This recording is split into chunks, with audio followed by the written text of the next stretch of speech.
What if your life hinged on a fragile wooden plank, a mere whisper beneath the weight of destiny and the roar of the ocean? What if your morning ritual involved sharpening an axe while the crisp air crackled with the thrill of imminent conflict? You're a Viking. You're not just on a longship, you're racing toward chaos, the horizon ablaze like a war drum beating in time with your heart. Picture it, the salty spray of the sea mingling with the iron tang of blood, the stench of sweat and leather rising in the close quarters of your ship, the dragon's head prow slicing through waves like a knife through flesh. This isn't a vacation, this is your life. Every sunrise brings the promise of glory or death.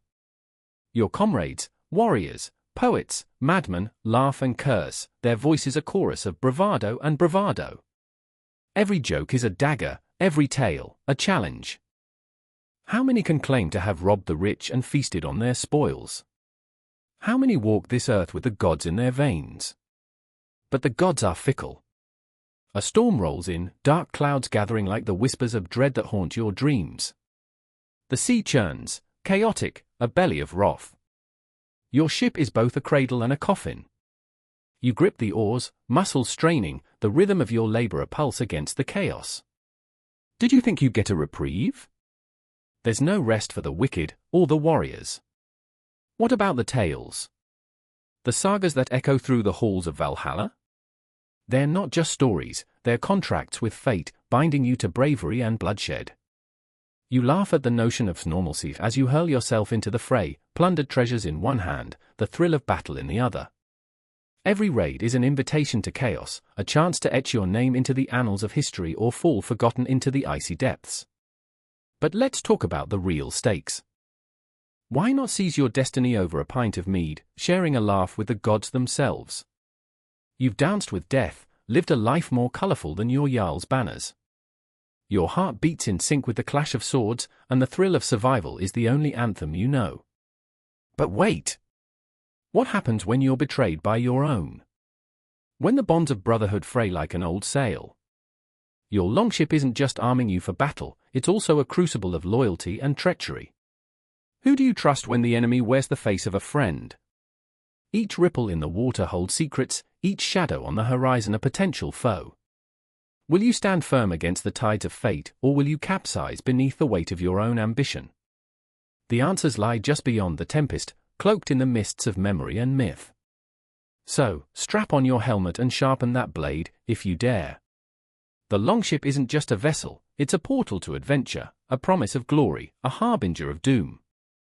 Welcome to the world of the Vikings, where every heartbeat is a battle cry, and every wave hides 1,000 tales waiting to be told.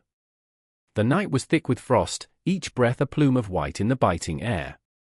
I stood on the edge of a cliff, overlooking the churning sea. The moon hung like a silver coin, casting eerie shadows on the jagged rocks.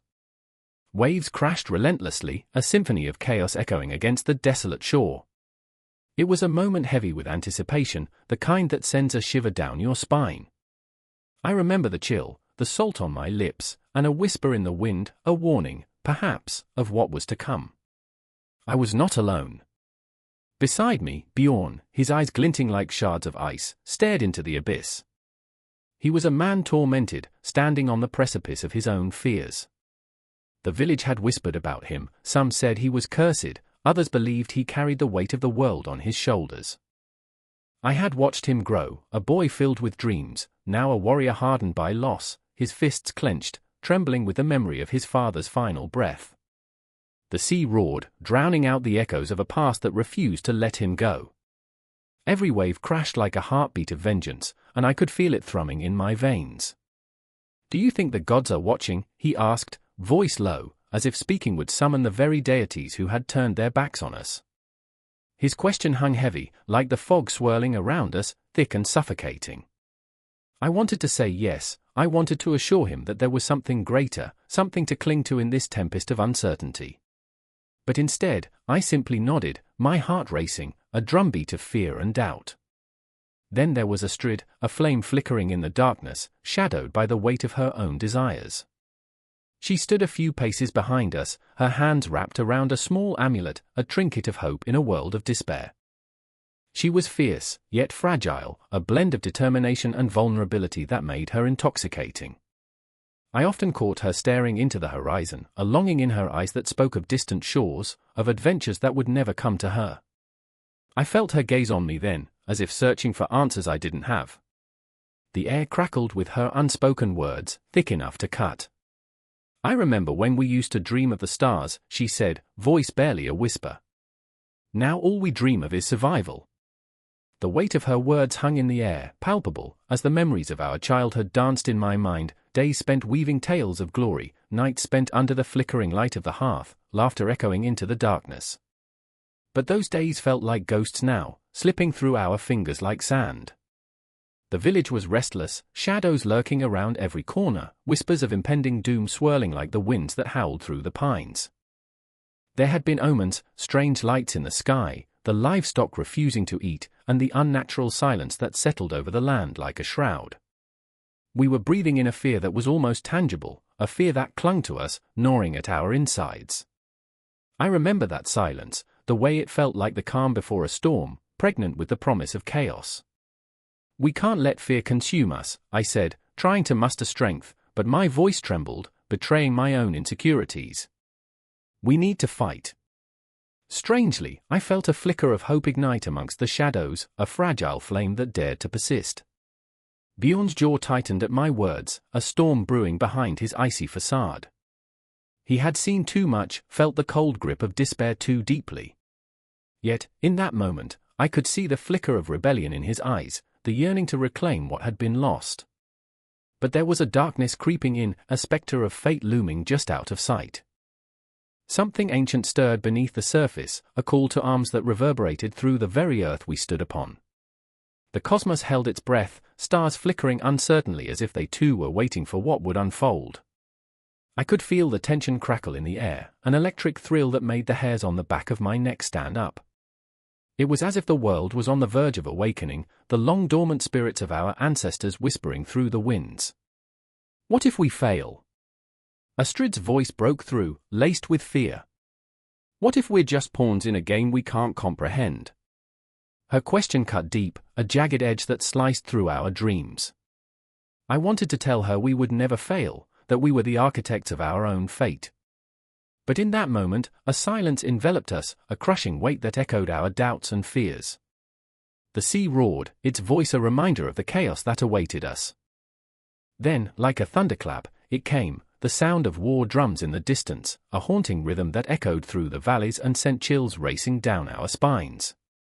The ground trembled beneath us, and I could feel the pulse of 1,000 hearts trembling, a collective fear that resonated through the ages. We were not just standing on a cliff, we were standing on the edge of something monumental, something that would change the course of our lives forever. In that heart-stopping moment, the world narrowed to a single thought: this was the beginning. The beginning of an age that would be etched in blood and fire, an age of warriors and legends.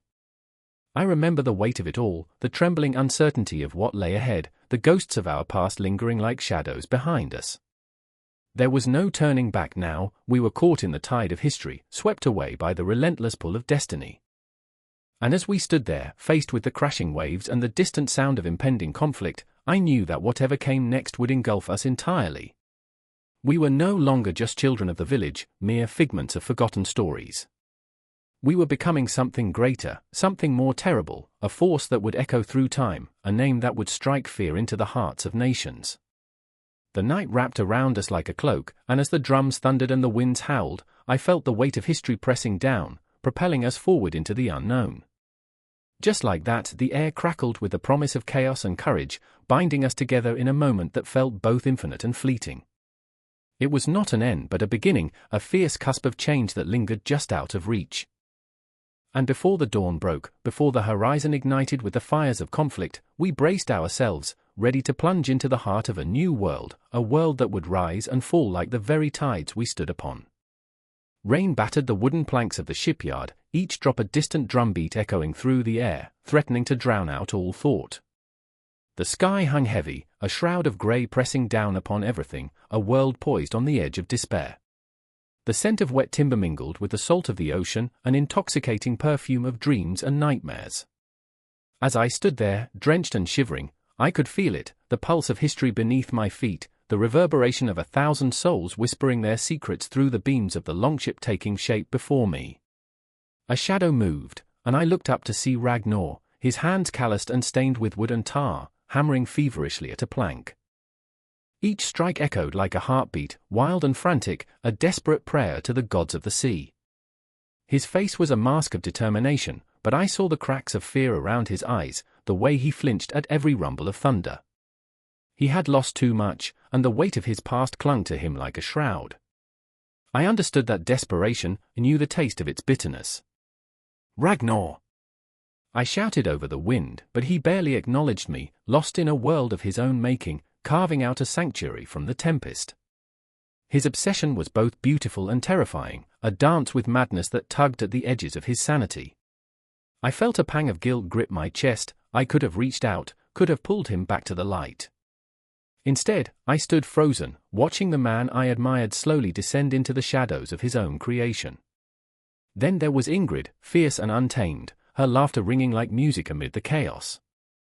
She was a force of nature, her hair wild and unkempt, her eyes gleaming with a fire that could consume the very sky. As she wrestled with the ropes, her hands deft and sure, I saw the flicker of doubt in her smile. This was not just a ship they were building, it was a vessel of their hopes and dreams, and the fear of failure gnawed at her insides. I could feel it, the ache in her heart as she wove together strands of memory and ambition with every knot she tied. "Watch it, you fool," she yelled, her voice laced with a mix of irritation and affection as Ragnar nearly dropped a beam on his foot. "That's not how you've built the strongest hull, is it?" But her laughter was hollow, the sound echoing against the dark clouds that loomed over us like vengeful spirits. I wanted to tell her that the ship wasn't just wood and nails, it was a refuge, a promise of adventure, a bridge to tomorrow, but the words caught in my throat like a fish on a hook, struggling against a current it could not escape. I remember the night we gathered around the flickering fire, the glow casting long shadows over our faces, revealing the ghosts of our pasts. Ragnar had opened up, revealing the scars that marked his soul, the ones that would make even the bravest sailor tremble. He spoke of his brother, lost to the sea, the waters swallowing him whole like a beast claiming its prey. "If only I had been there," he whispered, his voice cracking like thunder in the distance. "If only I had built a stronger ship." Ingrid had reached out, her fingers brushing against his, a silent promise that we would sail together, that we would not be consumed by our fears. But I sensed the unspoken words hanging in the air, the weight of unfulfilled dreams pressing down upon us. I, too, had my burdens, the weight of expectation, the fear of stepping into the unknown. We were three souls caught in a storm, each of us fighting against our own tides, glancing at the horizon, hoping to glimpse the faintest ray of light. Rain dripped from the eaves of the workshop, a metronome counting down to the moment when our creation would leave the embrace of the land and challenge the wrath of the sea. We were building something magnificent, but I could feel the cracks forming, not just in the wood but in our hearts. The Longship was a reflection of our fears, our hopes, our very souls entwined within its frame. "Do you think it will hold?" I asked one day, the words spilling out like a confession. I felt raw and exposed, my vulnerability laid bare in the open air. Ragnar looked into my eyes, his gaze fierce yet soft. "It must," he replied, the weight of his words echoing like a distant prophecy. "It has to." Ingrid chimed in, her voice a cutting whisper, "We will make it hold. We are what's inside it that matters." But doubt called around my heart like a serpent, whispering fears I dared not voice. What if the sea was more powerful than our hopes? What if the Longship, this magnificent creature of wood and dreams, shattered against the rocks? I clung to the dream of our ship, but it was as fragile as the strands of mist that danced across the water. Night after night, we toiled, building the Longship with a mix of joy and despair, the rhythm of our labor a heartbeat in the dark. Every curve of the hull, every twist of the sail, was a battle cry against the ghosts of our past. I remember the way we shared stories, laughter mingling with tears, the air thick with the smell of pitch and sweat, the essence of creation infused in every breath we took. The Longship grew, but so did the storm inside us. Tension crackled in the air, each of us wrestling with our own demons, the weight of expectation pressing down like a looming wave. I often caught Ragnar staring into the distance, his brow furrowed, his mind lost in the depths of despair. Ingrid fought against the pull of her own shadows, pushing herself harder, desperate to prove that we were more than our pasts. And there I was, caught between them, yearning for connection yet terrified of the vulnerability it demanded. We stood on the precipice of something greater, and yet the winds howled warnings in our ears, reminding us that the path we walked was treacherous, that the sea was both a cradle and a grave. The Longship was nearly finished, the last pieces of wood fitting together like the final notes of a haunting melody. But the storm outside raged on, and I felt it, a violent shudder beneath the surface, a dark promise whispering through the trees. Whatever we had built, whatever dreams we had woven into the hull, it was all teetering on the brink of a cataclysm. The echoes of our hearts beat like drums in the night, and I could sense the horizon shifting, the world around us gathering its breath for what was to come. The Longship, our creation, stood tall against the gathering storm, an embodiment of our fears and dreams, but it was only a matter of time before it would be tested, before the sea would demand its toll. And as the rain fell heavier, I realized we were not just building a vessel, we were forging our destinies, our lives entwined with this ship, a reflection of the souls who dared to dream and build against the raging winds.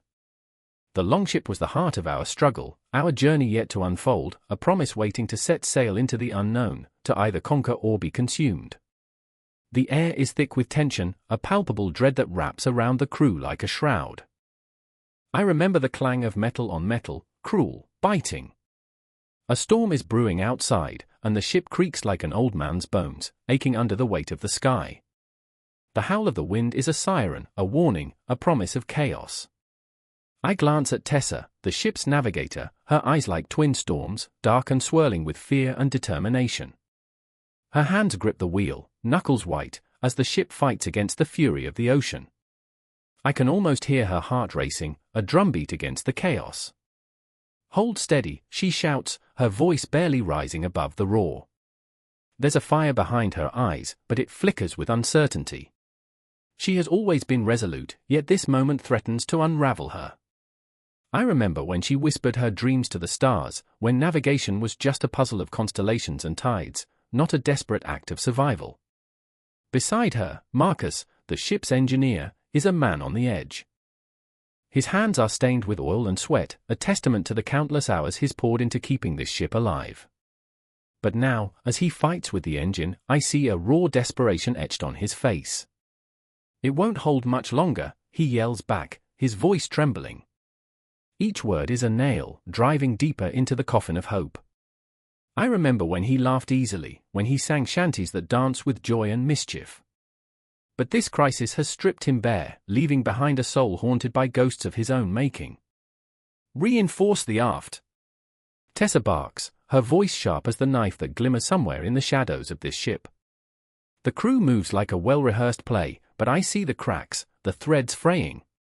Each man and woman is tethered to their role, but tonight those roles feel like chains, dragging us down into the depths. I remember the look on Marcus's face as he stumbled back from the engine room, a shadow chasing him.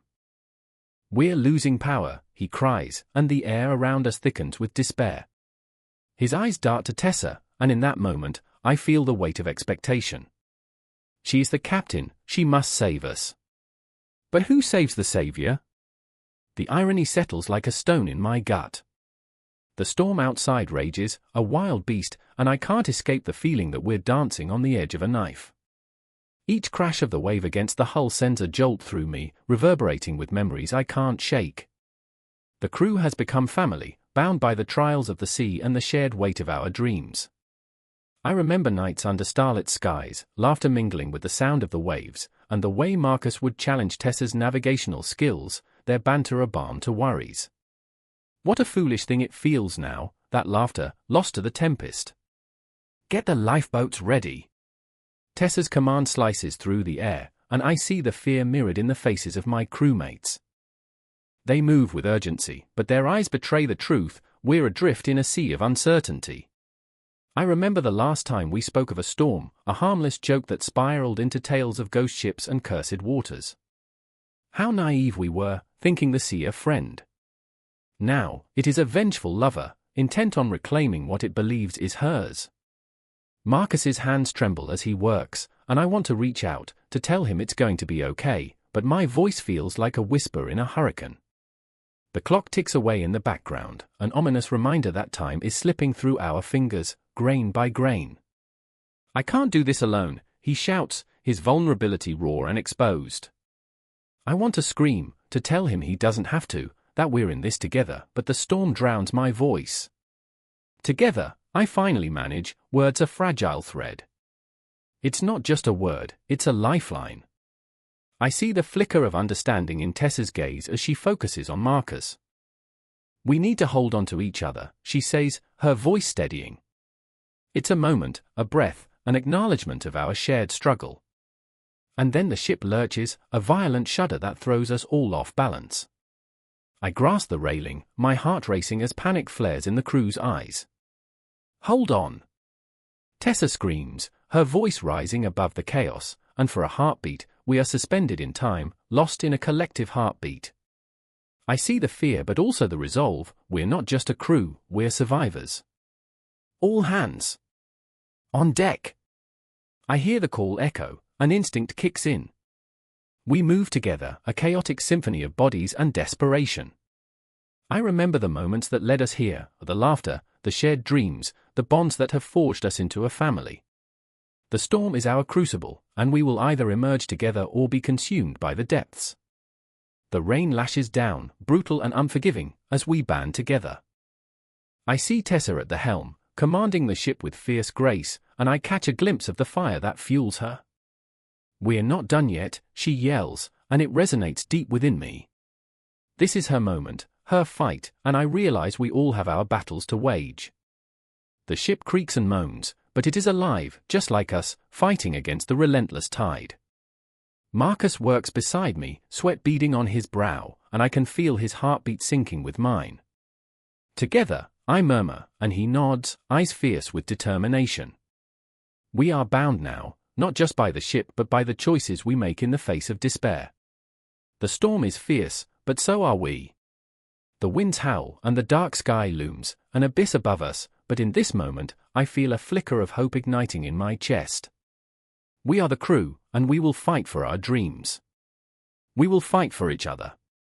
The roles we play are not mere titles, they are our essence, and we will emerge from this crucible, forged stronger, unbroken. The storm may howl, but we are the heartbeat of this ship, and we will not be silenced.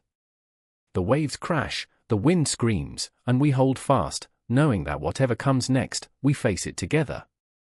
The night stretches on, and I can feel the cosmic weight of our lives, the intertwining parts of dreams and destinies, all leading us toward the unknown. We are alive, and we will fight with every breath, every heartbeat, until the dawn breaks and the storm begins to fade. The night sky was a black canvas, a vault of ink where flickering stars breathed life into darkness. I stood at the helm, trembling with anticipation, the salty wind slicing through my skin, sharp as a blade. My heart raced, a wild drummer beating out a rhythm of uncertainty. The waves crashed beneath us, a cacophony of chaos, as if the sea itself conspired against our voyage. "Hold steady, Bjorn!" I shouted, the words barely slicing through the roar of the wind. My hands gripped the wooden wheel, the only thing tethering me to sanity as our longship rocked, yearning for a path through the uncharted night. Bjorn's eyes, wide, filled with fear, met mine, a reflection of my own terror. He was a man of few words, but tonight, the silence screamed between us, echoing the uncertainty that wrapped around our mission like a shroud. Moonlight danced on his weathered face, revealing the contours of a life spent battling storms, both in the sea and within himself. "Do you see it?" he whispered, voice barely a breath above the wind. I strained my eyes, searching the heavens. Stars glittered like shards of glass, sharp and beautiful, yet they held secrets we could only guess at. "The North Star," I breathed, the name slipping from my lips like a sacred incantation. It had always been our guiding light, a promise amidst the chaos, a lifeline in the dark expanse. But what if it betrayed us?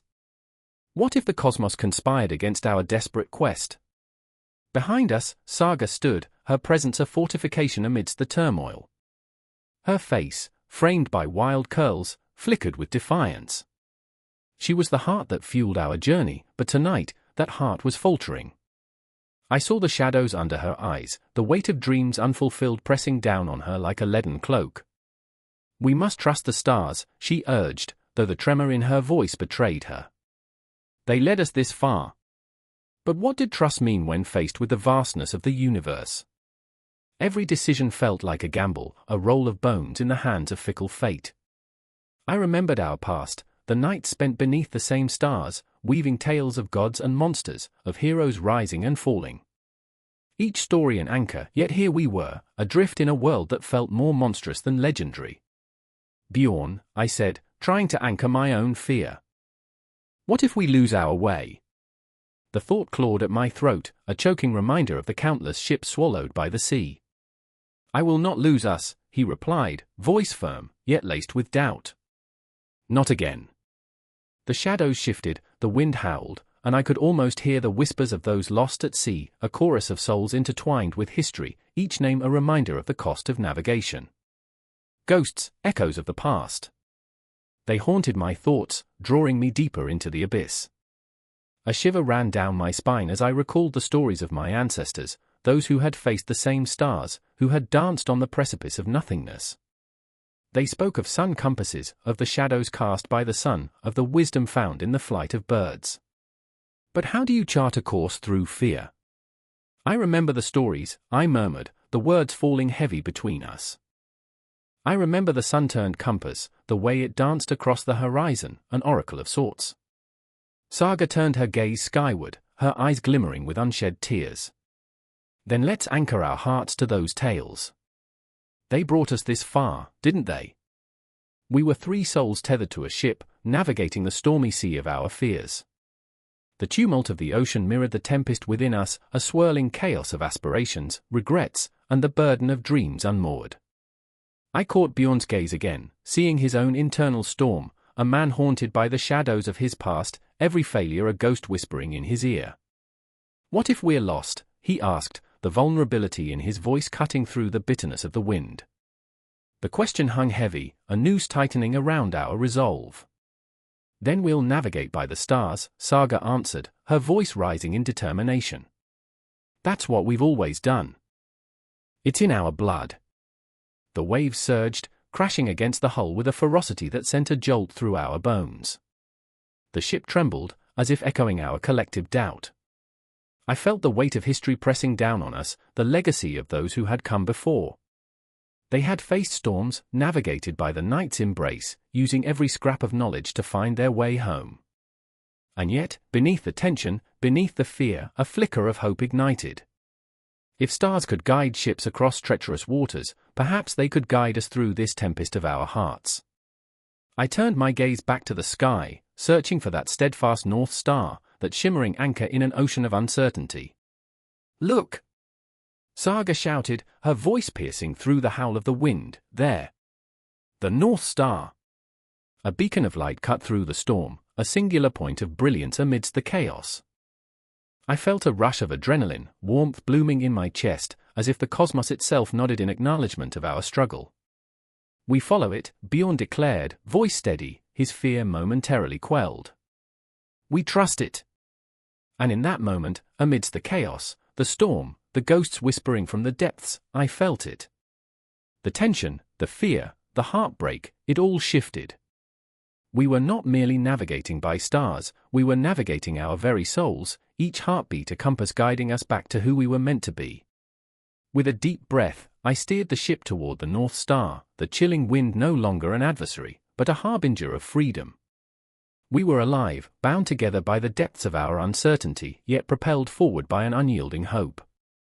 The voyage was far from over, it had only just begun. The roar of the ocean waves crashed against the hull, a furious symphony that shook the very soul of the Longship. I stood at the prow, my heart racing as the salt water mist kissed my skin, a desperate reminder that we were alive, that we were anything but still. The horizon was a jagged line of uncertainty, where the sky bled into the sea, a cruel blend of blue and grey that promised both adventure and demise. I remember the tales of those lost to the depths, swallowed whole by the merciless abyss. I know! I shouted, my voice nearly lost in the chaos. The air was thick with tension, it hung over us like a storm waiting to break. Einar turned, his eyes wide, the weight of responsibility etched across his face. He was a leader, yes, but he was also a man haunted by the ghosts of decisions past. The sails! We need to adjust them now. He moved, a flurry of motions, but there was something in his stride that felt wrong, like a marionette with its strings tangled. His hands trembled slightly as he gripped the rope, a warrior brought to his knees not by enemy steel but by the weight of his own choices. I could see it in the way he avoided my gaze, as if the very act of looking might shatter him completely. And then there was Orrin, crouched near the oars, his face scrunched with effort. A boy of no more than 16, he was the youngest among us, with dreams larger than the ship itself. When we reach land, I'll be the first to set foot on the shore, he had declared just last night, his voice unwavering. But now, with dark clouds swirling above, reality choked his ambition. His hands were raw, calloused from the relentless rhythm of rowing, and still, he pushed himself harder, as if willing the ship forward would somehow mute his fears. "Orrin, don't overexert," I said, but the words died on my lips, swallowed by the roar of the sea. I felt the urgency radiating from him, a pulse of life that was raw and desperate. He was fighting not just the waves but also the whispers of doubt that clawed at his spirit, doubt that warned him he might never be more than a boy lost at sea. I remember the first time I set foot on this longship, the thrill of adventure coursing through my veins. The scent of pine and tar, the promise of distant shores, the camaraderie that felt as strong as iron chains. But that was before we learned that routine could be a prison, before we realized that each day aboard held the potential for tragedy, the weight of survival pressing on our chests like the heavy fog that rolled in at night. The rhythm of our daily life became a twisted dance, each step a reminder of the fragility of it all. As dawn broke, the sun spilled golden light over the deck, illuminating the faces of my companions, some weary, some hopeful, all caught in the throes of uncertainty. Breakfast had become a hasty affair, the stale bread felt like biting into despair. We joked about it, of course. A feast fit for kings, if kings were starving. I would quip, forcing a laugh, but the laughter was brittle, cracking under the weight of hunger. Each day cycled through a blur of monotonous despair, a routine that felt as unyielding as the waves crashing against our vessel. We rose with the sun, the cold gnawing at our bones, then we hoisted the sails, feeling the wind whip against our skin, a fleeting taste of freedom before the drudgery returned. The oars dipped into the water, a rhythmic thrum that became a heartbeat of its own, relentless and exhausting. Einar, with his broad shoulders and heavy brow, instructed us as if he were imparting the wisdom of gods, but I could see the cracks forming in his facade. His voice was a melody strained through the tension of survival. "Row harder," he barked, and the word stung like a whip. I could see Orrin's shoulders sag under the weight of it. The boy was tired, his spirit dimming like a candle flickering in the wind. "Einar, give him a moment," I pleaded, my voice rising above the tumult. But Einar's gaze was fixed on the horizon, a haunted look in his eyes, as if he sought to outrun his own demons. Then came the night, wrapped in shadows, where every creak of the ship felt like the whispers of the dead. For hours, we would sit together, laughter echoing in the dark, masking our fears with the absurdity of our chosen path. "They bathed once a year, you know," I reminded them, grinning despite the salt crusting my skin. So romance was earthy. My attempt at humor was met with faint chuckles, masking the underlying tension that seeped into our bones. But as the moon hung low and heavy in the sky, time shifted.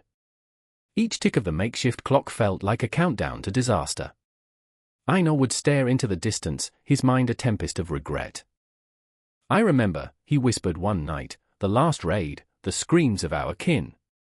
I held my breath, the air thick with his memories, and I remembered too, how we celebrated the victories, how we buried the fallen beneath the cold earth, under the weight of silence. I could see Orrin trembling, his dreams shredded like the sails we struggled to mend. "Why do we do this?" he asked, his voice cracking. "What is the point of glory if it costs us everything?" I wanted to answer, to soothe the boy wrapped in the shadows of doubt, but words escaped me, slipping through my fingers like grains of sand. How do you explain the pull of the horizon, the lure of the unknown, when it feels like a noose tightening around our throats? As dawn approached, the storm began to howl, and I could feel the longship shudder beneath us, a creature alive and terrified. The weight of our routines bore down on us, the responsibilities echoing in my heart. We were not just men aboard a ship, we were the ghosts of our choices, clinging to hope with gritted teeth, hearts pounding in sync with the chaos that surrounded us. And as thunder rumbled in the distance, a harbinger of the tempest to come, I realized that this was not a fight for survival alone, it was a battle against our own fears, against the darkness that threatened to consume us.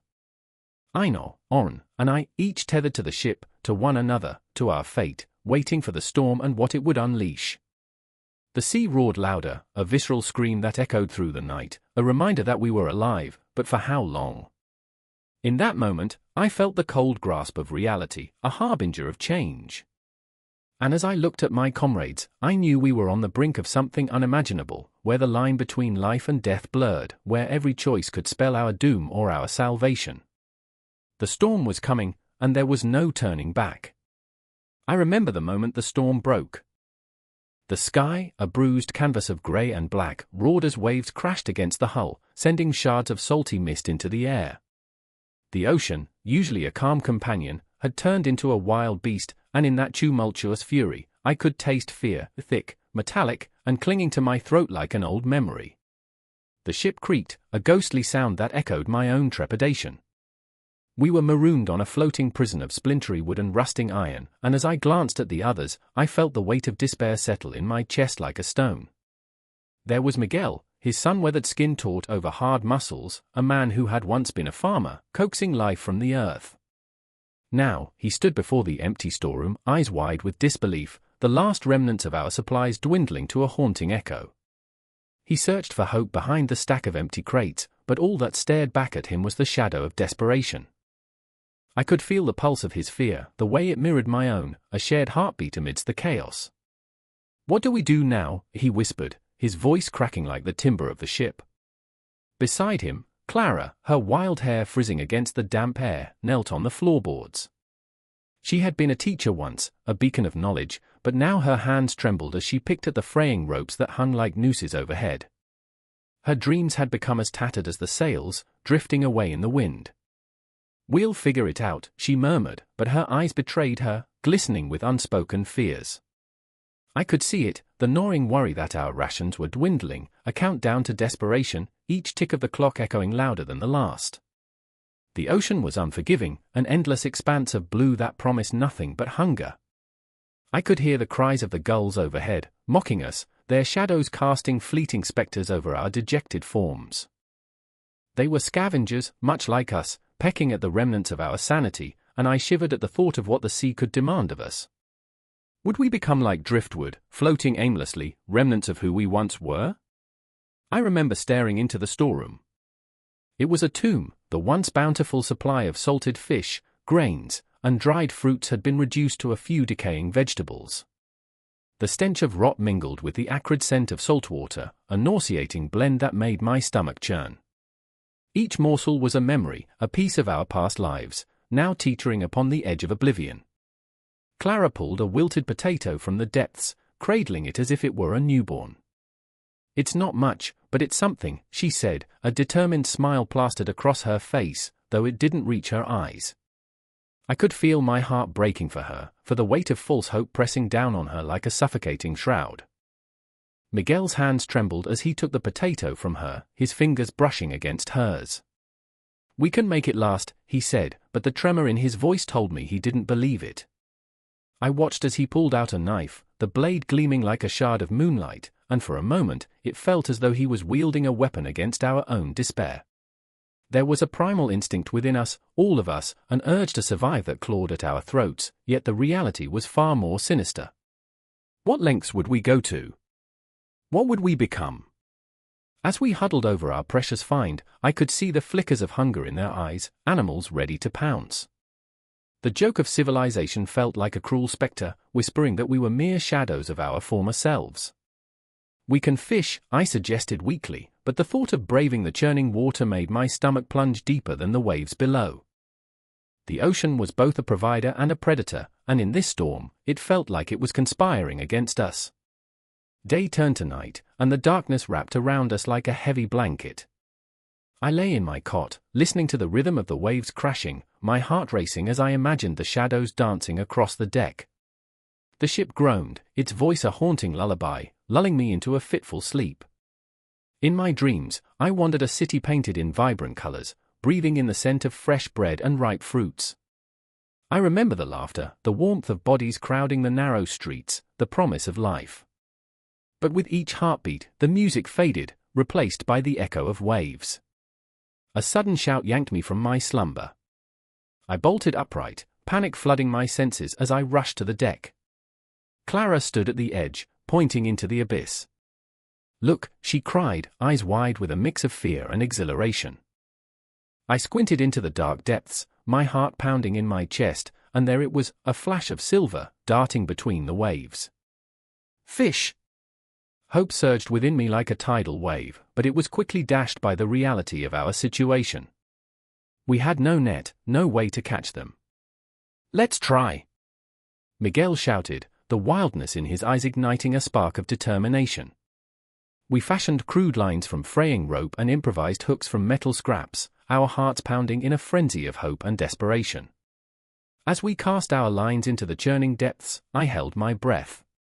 This was not just about food, it was a fight for our very souls.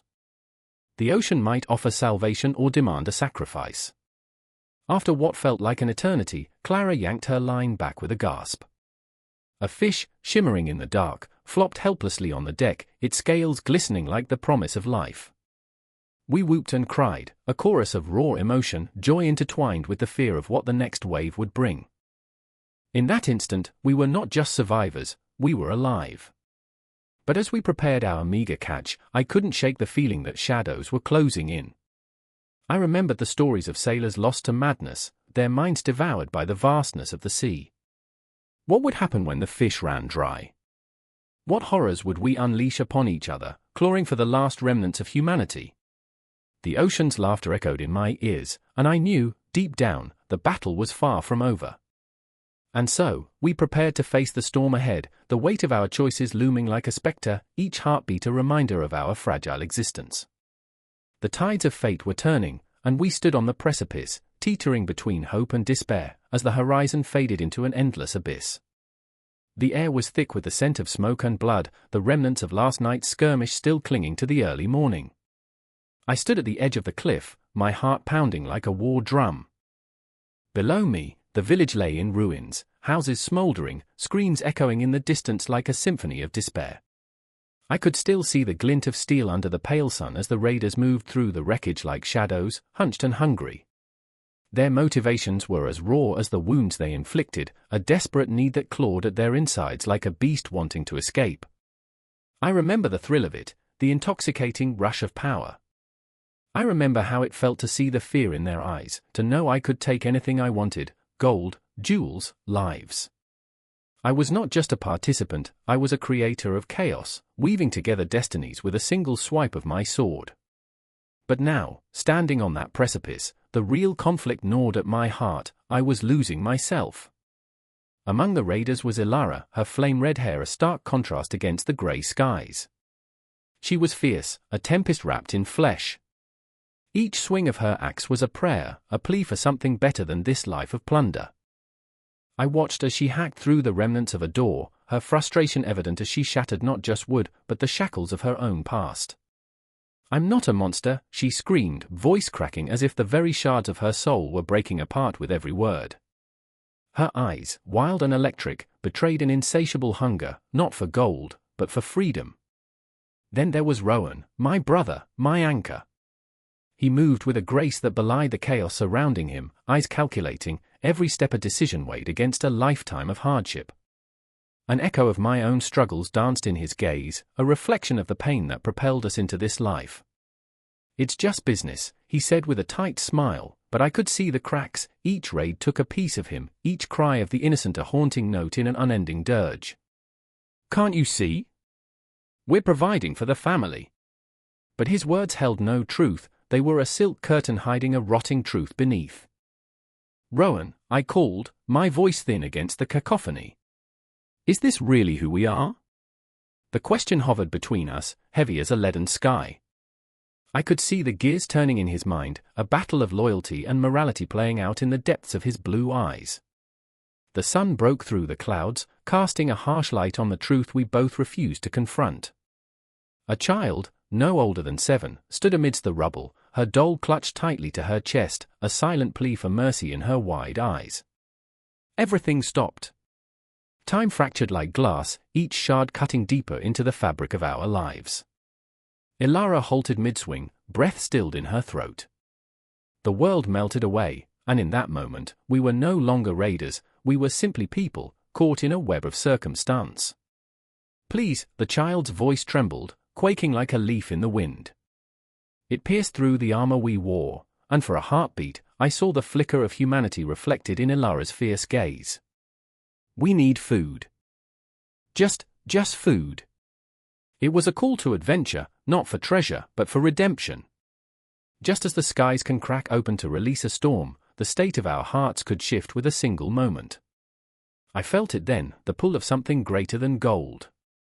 The earth beneath me felt alive, a pulse thrumming with potential, and we were caught in the current, swept away by the tides of our own making. Rowan stepped forward, his brow furrowed with an intensity that mirrored the tempest inside me. We can't, he began, his voice barely above a whisper. But suddenly, the boy inside him, the one who once played with sticks and dreams, surged to the surface. We can't just take. The air crackled with tension, the weight of our choices hanging heavy.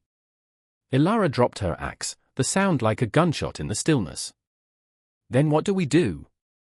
Her hands were fists, trembling with the conflict of wanting to help yet fearing what it might cost. What do we do when the world demands we become monsters? Rowan turned to me, and time collapsed again, folding into itself. We have to choose. Each word was a hammer striking an anvil, forging a path through the fog that clouded our judgment. The cosmos spun overhead, stars hidden in the daylight, but I felt their weight pressing down on me, demanding I act, demanding I remember why we fought. I swallowed hard, my throat dry like old parchment. As the cries of the village faded into the background, a new sound emerged, the soft rustle of hope, tentative and fragile. Maybe we don't raid, I whispered, testing the waters of a new reality. Maybe we trade. In that moment, a choice crystallized before us, a fork in the road that shimmered with uncertainty yet flared with promise. The child's gaze held us captive, a mirror reflecting our own lost innocence. The world outside continued to burn, but inside, something flickered to life, a chance to reclaim our humanity, to weave a new narrative from the tattered remnants of our lives. But the raiders were restless, their hunger insatiable, and the call to adventure remained, echoing in the distance, a siren song promising riches but threatening to drown us in despair.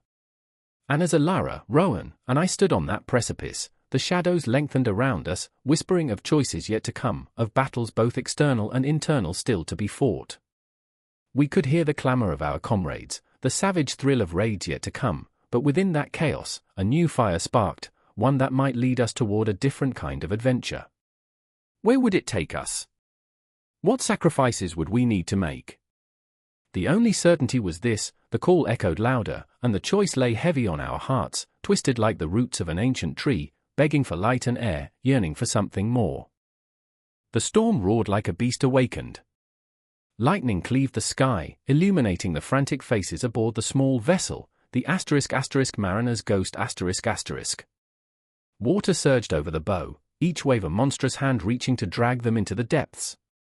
I stood at the helm, knuckles white, heart hammering against my ribs, the salty spray mixing with sweat as I fought against the furious wind.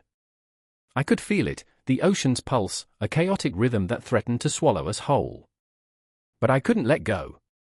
Not now. Hold steady, Liam, shouted Clara, her voice nearly lost in the cacophony.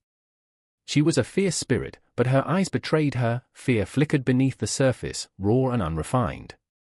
I glanced back, catching her gaze, and for a fleeting moment, we shared a bond deeper than the ocean. A shared understanding of the fragility of life, of love balanced on the razor's edge of survival. I'm trying! I yelled, my voice strained. I could see the shoreline, the distant lights of the harbor mocking us, too far yet too close. My hands trembled, caught between the weight of the wheel and the weight of my failure. I remembered my father, teaching me to sail on the gentle lap of summer waves, his laughter a melody in my ears, now drowned by the roar of this storm. I remember, I whispered to myself, my breath hitching. Don't think about him. Clara snapped, cutting through my thoughts like a knife. Her own wounds were fresh, memories of her brother, lost in a storm years ago, flooding her mind.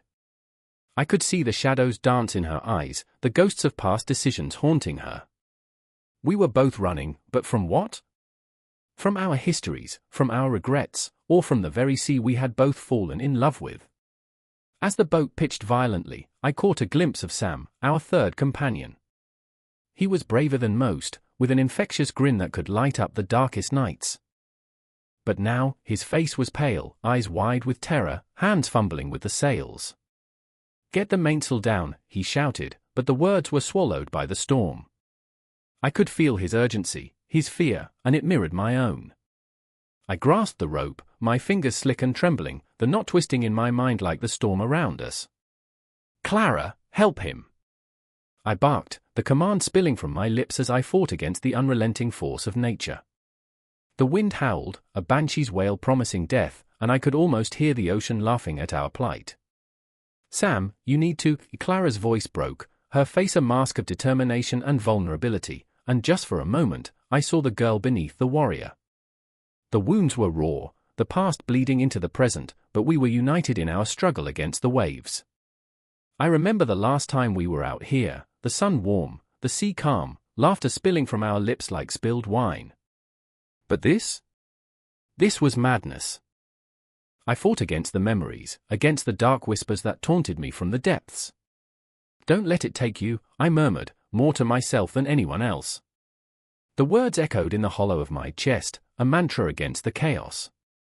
The boat lurched violently, a monstrous wave crashing over the deck, water pouring over us like a baptism of despair. I felt the panic rise, clawing its way to the surface, but deep down, there was something darker, something that whispered of inevitability. We can't let it win. I screamed, but the ocean roared back, each crest a reminder of our insignificance. Liam! Clara shouted, her voice a flare of light in the night. Look! She pointed to the horizon, where the clouds parted momentarily, revealing a sliver of starlit sky. A fleeting promise of hope. I locked eyes with her, the fear and anger melting into something beautiful, a shared strength, a bond forged in the heart of the storm. I pulled the rope tight, muscles straining against the fury, the weight of the sea pressing down on me. I heard Sam's grunts of effort, Clara's fierce determination, and together, we were a symphony against the tempest. My heart raced, each beat a drum echoing through the chaos, pushing us forward. The mainsail thrashed violently, a caged bird desperate for release.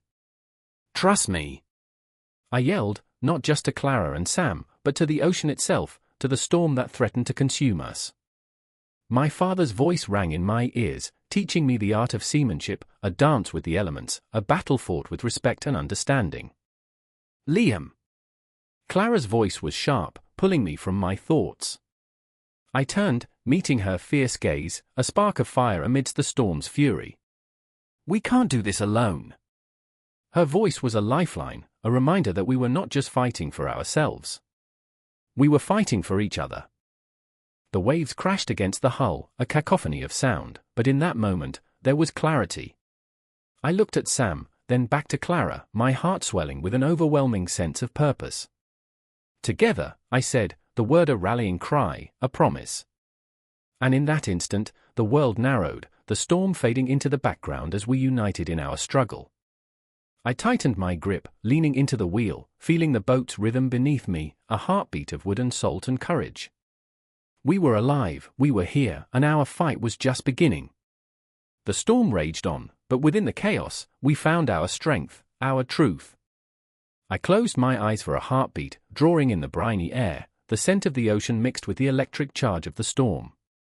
It was more than survival, it was living, truly living, feeling every pulse of fear, every spark of hope.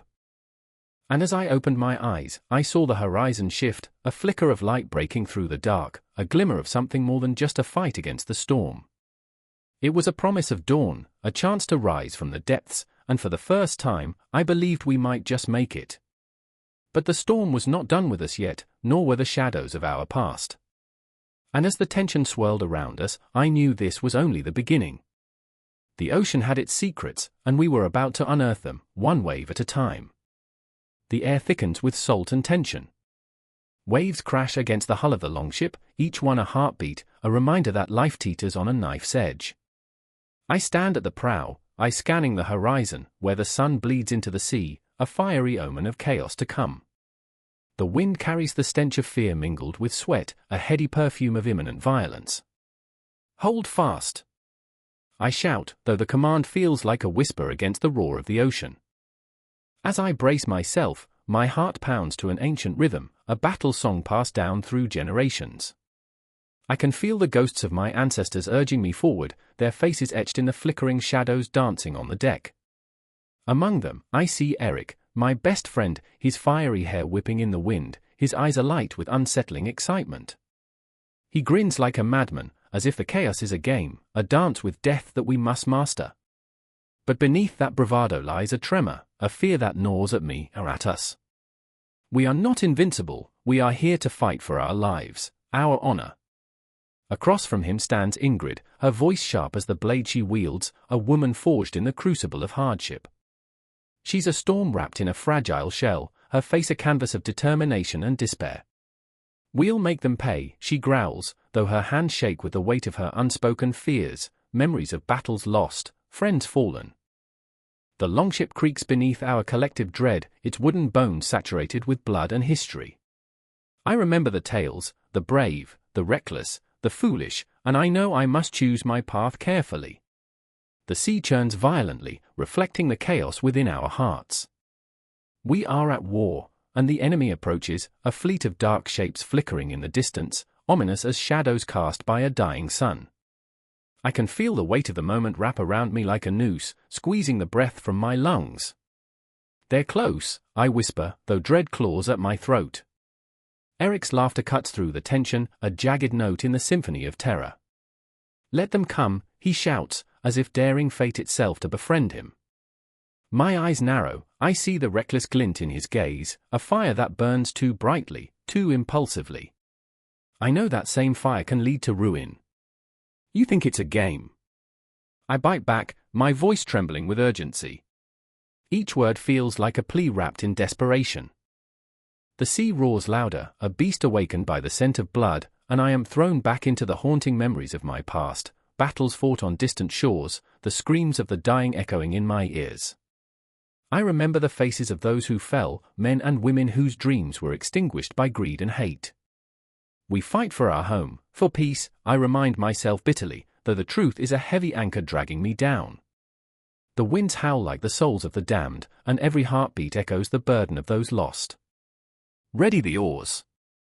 Ingrid's voice cuts through the cacophony, fierce and commanding, but I can see the flicker of doubt in her eyes. She hides it well, but I know her heart too well. It beats with the weight of unfulfilled promises. We're warriors, she declares, though the conviction wavers like the flames of our torches, flickering against the abyss. We will not falter.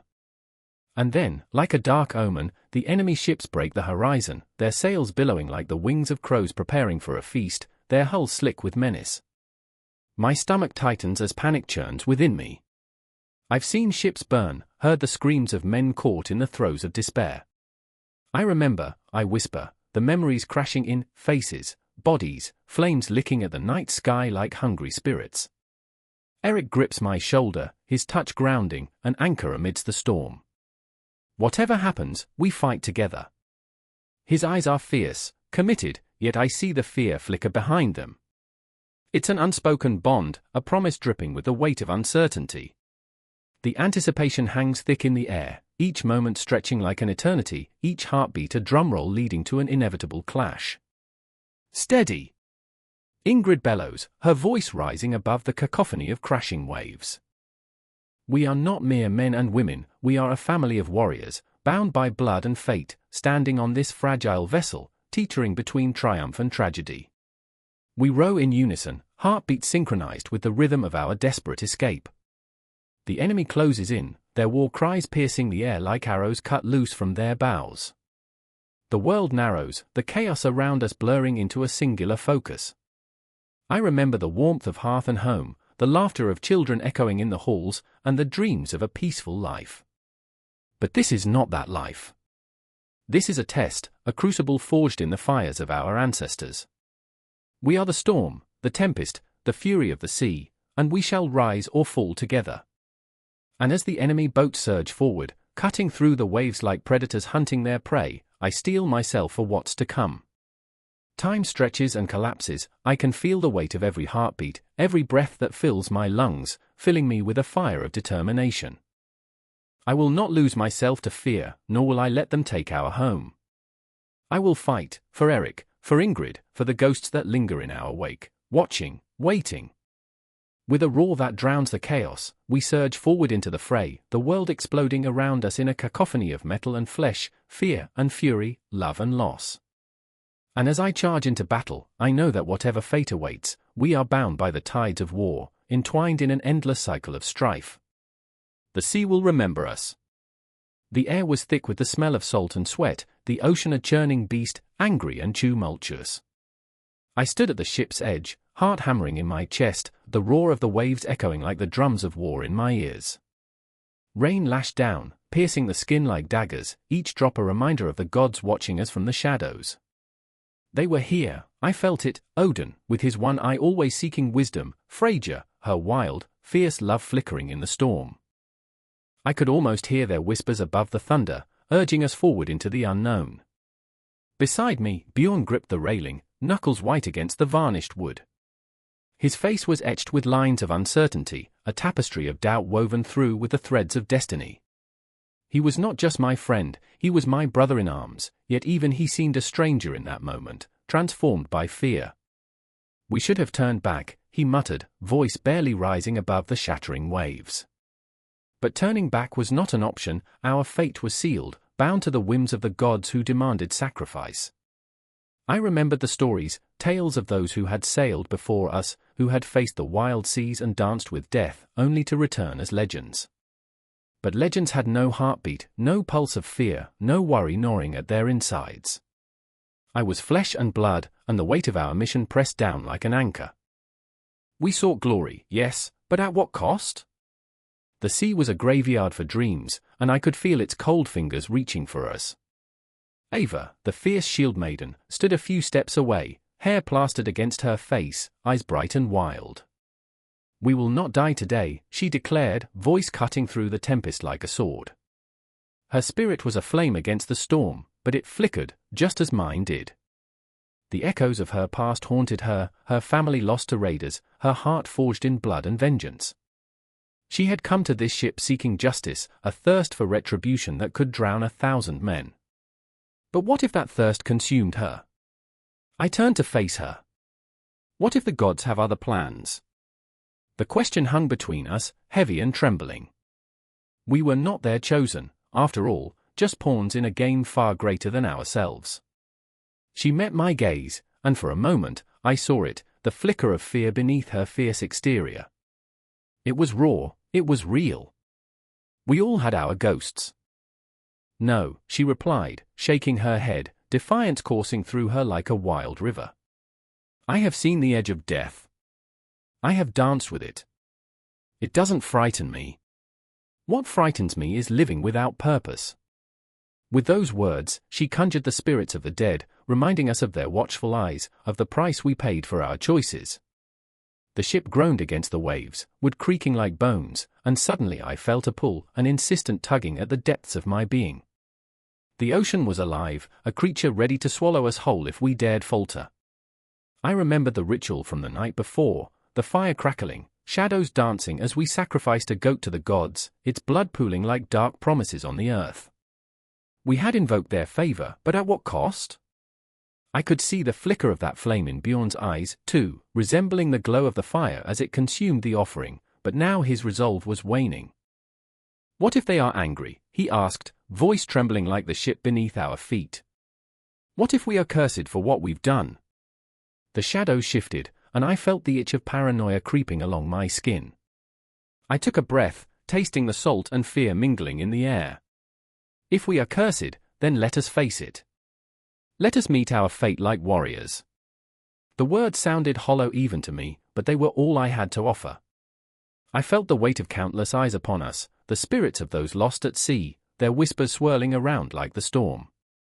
Ava stepped closer, her intensity palpable. We fight for the glory of our kin, for the honor of our ancestors. But also for ourselves. We seek the sun, not the grave. Her words ignited a fire within me. Yes. I remembered, beyond the fear, beyond the darkness, lay the promise of a new dawn. We were not just warriors, we were the embodiment of our bloodline, the hope of our people. But as the waves crashed higher, drenching us in their fury, I could feel the tension coiling tighter, like a bowstring ready to snap. The storm, was it a warning or a blessing? Odin, hear us! I shouted, voice carried away by the wind, a desperate plea to the unseen forces that dictated our fates. Guide us through this. The storm answered with a deafening roar, one that reverberated through my bones, and I braced myself against the rail. I saw the flicker of doubt in Bjorn's eyes again, the flickering light that threatened to extinguish. What if we don't return, he whispered, as if saying it would make it true. The thought sent a shiver down my spine, and I could almost feel the chill of the grave brushing against my soul. But I could not waver. Then we will be remembered, I replied, fighting to keep my voice steady. Our names will echo through time. We will become part of the stories told around fires by those who come after us. Ava took my hand, her grip fierce. Then let's make it a story worth telling. And in that moment, amidst the storm that threatened to consume us, we were bound by something greater than fear and uncertainty. We were bound by the blood of our ancestors, the spirits of the fallen, the whispers of the gods. The sky cracked open, and the rain poured down like the tears of the Valkyries, and we stood together, defiant, ready to face whatever lay ahead, warriors against the tempest, seekers of souls in the shadow of the gods. As we braced ourselves, I felt the tide shift. The storm was a harbinger, but it was also a promise, a prelude to what awaited beyond the chaos. I held my breath, not knowing if we would emerge on the other side, but knowing that we would do so together. And in that uncertainty, the heart of the Viking spirit pulsed, fierce and unyielding, echoing through the night like the battle cries of our ancestors. The journey was just beginning, and I could feel it, the promise of glory, forever woven into the fabric of the cosmos, binding us to the stars. The wind screamed through the rigging like a wounded beast, a terror that twisted the sails into a frenzied dance. I stood at the helm, knuckles white around the wheel, fighting against the onslaught of the storm. Rain lashed at my face, each drop sharp as glass, stinging with the ferocity of 1,000 forgotten memories. I had come to sea searching for freedom, and here I was, shackled by the very elements that had once promised liberation. Hold her steady! Sarah shouted, her voice swallowed by the chaos. She was a force of nature herself, fierce and unyielding, yet beneath her bravado, I could see the flicker of fear in her eyes. I remember the way she looked at the horizon before the storm, her dreams painted across the sky, now darkened and shattered. We need to work together. We can't lose anyone. And there was Mark, his face pale, a ghost of the man I once knew, his fear palpable as he tied off the fraying lines. We had always been a trio, bound by our hopes and haunted by our failures. Each crashing wave seemed to echo the regrets we had tried to leave behind, Mark's strained relationship with his father, Sarah's battle with her own insecurities, and my own insatiable thirst for redemption. Now, as the tempest raged, our pasts clawed back, relentless and unyielding. Lightning split the sky, illuminating the chaos for a heartbeat, an otherworldly flash that revealed the ocean's true fury. The waves surged, towering like vengeful giants, hungry to drag us into their depths. My heart thundered in rhythm with the storm, an unholy song that resonated through every fiber of my being. I remember the night Sarah had confessed her fears to me, her voice trembling like the very sea around us. What if we're not enough? What if we drown? Now, standing in the eye of this storm, I feared that question more than I ever had. The weight of it pressed down on my chest, a tangible force, suffocating and dark. The clock was ticking, the seconds lost in the roar of the tempest.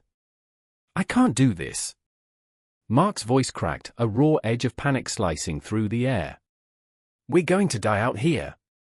He was a shipwreck of a man, piecing together his courage from splintered memories, and I could see the storm within him battling for release.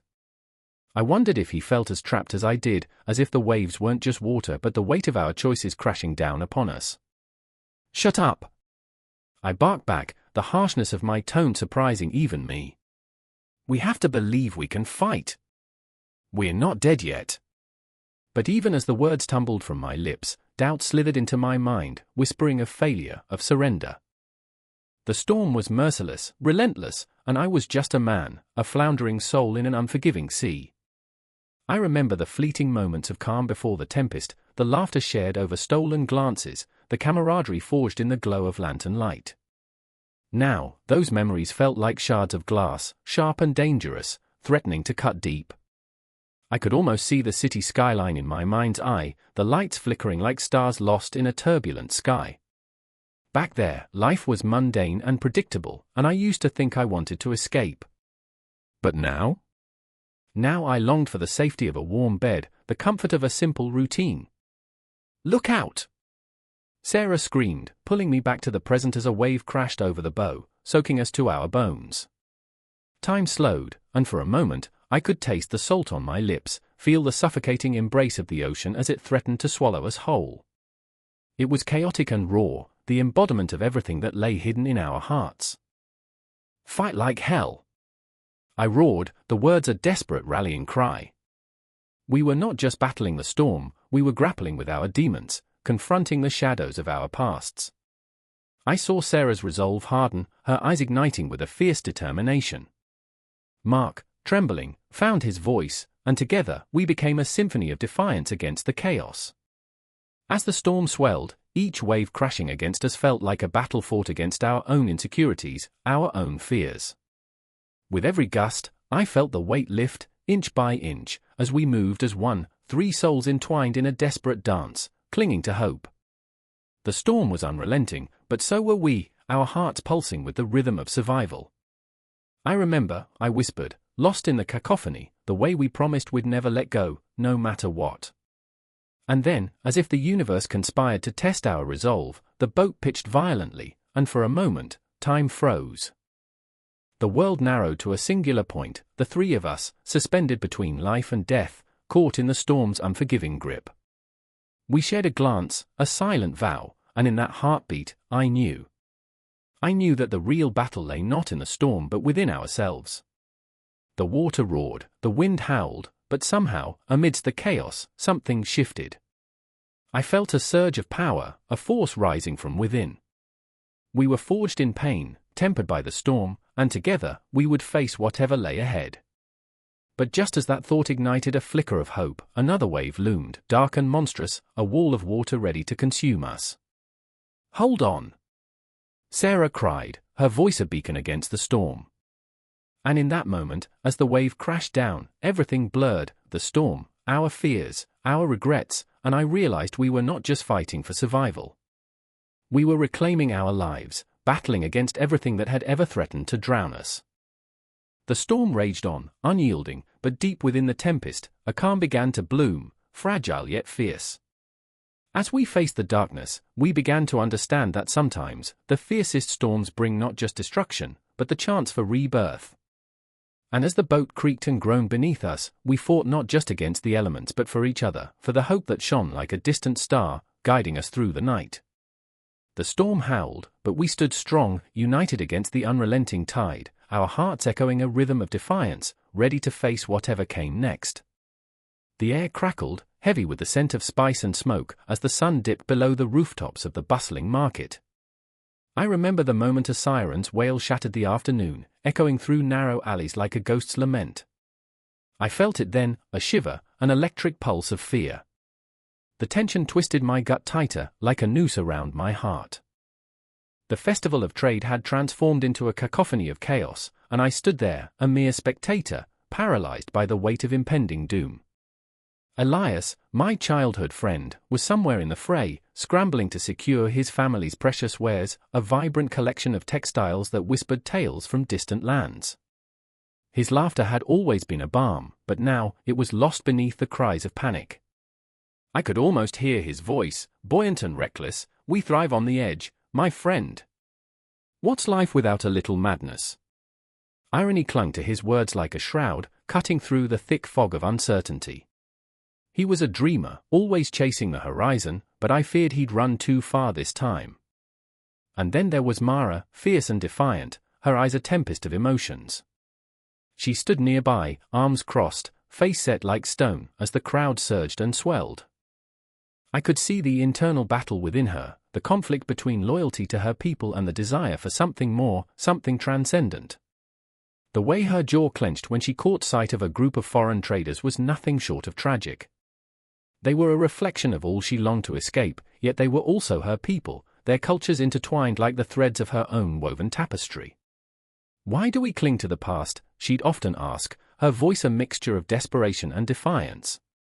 "What if we could build something new?" But building, I realized, often required dismantling, the very thing that terrified her. The market erupted, shouts mingling with the clattering of wooden carts. My pulse quickened, every heartbeat a drum in this symphony of fear. I could see the glint of swords as tensions flared, fingers twitching toward weapons drawn too soon. I took a step back, heart racing, lungs constricting. I was just a storyteller, yet here, amidst the clamor, I felt the weight of centuries pressing down, trade routes that had flourished and withered, alliances forged and broken in the fires of ambition. Elias! I had to find him. But the thrumming chaos absorbed me, pulling me under like a tide. I remembered the way he'd taught me to barter with a smile, how the art of trade was more than mere exchange, it was an encounter of souls, a silent dance of respect. In those moments, I longed for simplicity, for the mundane joy of laughter over shared bread, but now, all that remained was the dread of loss. Mara's voice sliced through the din, a clarion call, "Stop!" It was fierce, unwavering. Like a comet streaking through a stormy sky, she stood tall, though her insides trembled. The crowd hesitated, a collective breath held, as if they could sense the fragility of the moment. I wished I had her courage, her fire.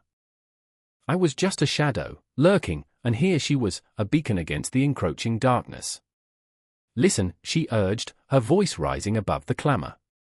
"We are not enemies. We trade with each other for a reason, shared stories, shared dreams." Her words dripped with desperation, but there was hope there too. "We cannot let fear tear us apart." But fear is a powerful beast, it feasts on uncertainty, gnawing at the edges of trust. I could see the flicker of doubt in the eyes of the traders, wary of the unfamiliarity that threatened to consume them. I remembered the constellations that guided ancient mariners. How do you navigate when the stars themselves seem to shift? And then, there was a moment, a fracture in time. A child, no older than 7, stood amidst the chaos, wide-eyed and trembling. Her hair was a tousled halo, and she clutched a small, wooden doll. The sight pierced me. I remembered how I once believed in the magic of stories, how the world could be reshaped with mere words. Here, in the heart of turmoil, the innocence of that child resonated like a drumbeat of truth. "Help her!" I shouted, my voice raw, desperate. But the market was a whirlpool, and I was a leaf tossed in its currents. The panic surged, pushing me closer to the edge. A single moment stretched into eternity. Would Mara reach her? Would Elias emerge from the fray unharmed?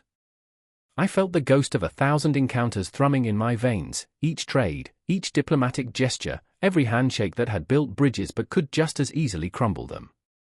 In that moment, Elias broke through the crowd, his arms laden with silks and spices, his eyes ablaze with determination. "What are you doing?" he shouted to Mara, urgency crackling in his tone. "You can't stop this." But she stood her ground, fierce and unyielding. "We have to try." The words hung in the air, trembling with the weight of desperation and hope. I watched them, two people caught in a tempest of their own making, each battling their own ghosts, refusing to yield to the shadows. Then the clash echoed, metal on metal, a sharp scream slicing through the air. The moment ignited, a chain reaction of chaos. I felt my heart race, a relentless drum, every beat punctuated by the raw emotion crackling in the air. I reached out, grasping for something, anything, solid to hold onto. The world around me blurred as I stepped closer to the heart of the tempest. Shadows danced, time twisted, and the ghosts of ambitions past wafted through the air like smoke. I remembered our dreams, our stories, the fragile threads that bound us together. Would we let fear sever them, or would we find a way to weave something new? The market, this crucible of humanity, erupted with life and death, potential and peril. In this moment of crisis, I found clarity. I resolved to fight for the ties that stretched across oceans, for those who dared to believe in something larger than themselves. And together we would navigate the darkness into the light, echoing the age-old dance of trade and diplomacy, a haunting melody that beckoned me closer still. The wind howled like a banshee, clawing at the remnants of the shipwreck strewn across the shore. Fragments of wood, once proud and seaworthy, lay scattered like broken dreams, painted in salt and blood. I stood there, the air heavy with brine and anticipation, and felt a tremor in my bones. It was the night of the return, and though the stars twinkled like distant promises, there was no comfort to be found.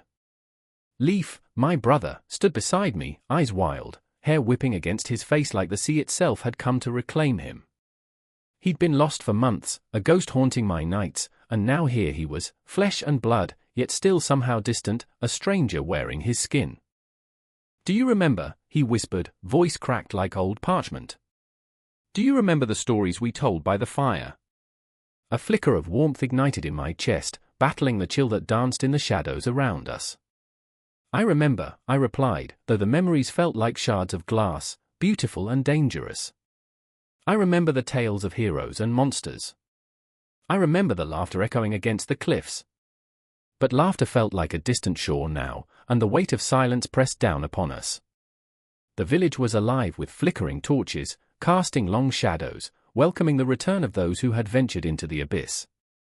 Their faces were painted with joy, yet their eyes reflected something darker, an unspoken grief, a haunting reminder of those who would never come home. As we stepped closer, the air thickened. The scent of roasted meat mingled with something sharper, something metallic that clung to the back of my throat. It was the smell of sacrifice, an offering to the gods who had spared us. Leif turned to me, his face marred with the remnants of anguish and a flicker of hope. "Do they know what we've seen? What we've lost?" "They can't," I murmured. "They can't fathom the depths of the ocean, the darkness we swam through." My heart raced as I scanned the crowd, seeking the familiar faces of our family. I felt the pulse of the earth beneath my feet, the rhythm of life continuing despite the chaos swirling in my chest. In the center of the gathering stood Mara, her hair a wild halo illuminated by firelight. She was the village's seer, a vessel of the ancient whispers. Her eyes glimmered with unshed tears, searching the crowd as if seeking something lost. "You've returned," she called, her voice a melody of sorrow and joy, weaving through the throng. "You bring tales of the sea, of the spirits that dwell in the waves." A hush blanketed the crowd, the weight of expectation settling heavily in the air. Leif stepped forward, the roar of the ocean still echoing in his ears, and began to speak. "We sailed to the edge of the world. We met the abyss and returned." His voice trembled, cracked like the dry earth beneath the weight of untold stories. The villagers leaned in, rapt with attention, and I felt the tension coil tighter, a serpent ready to strike.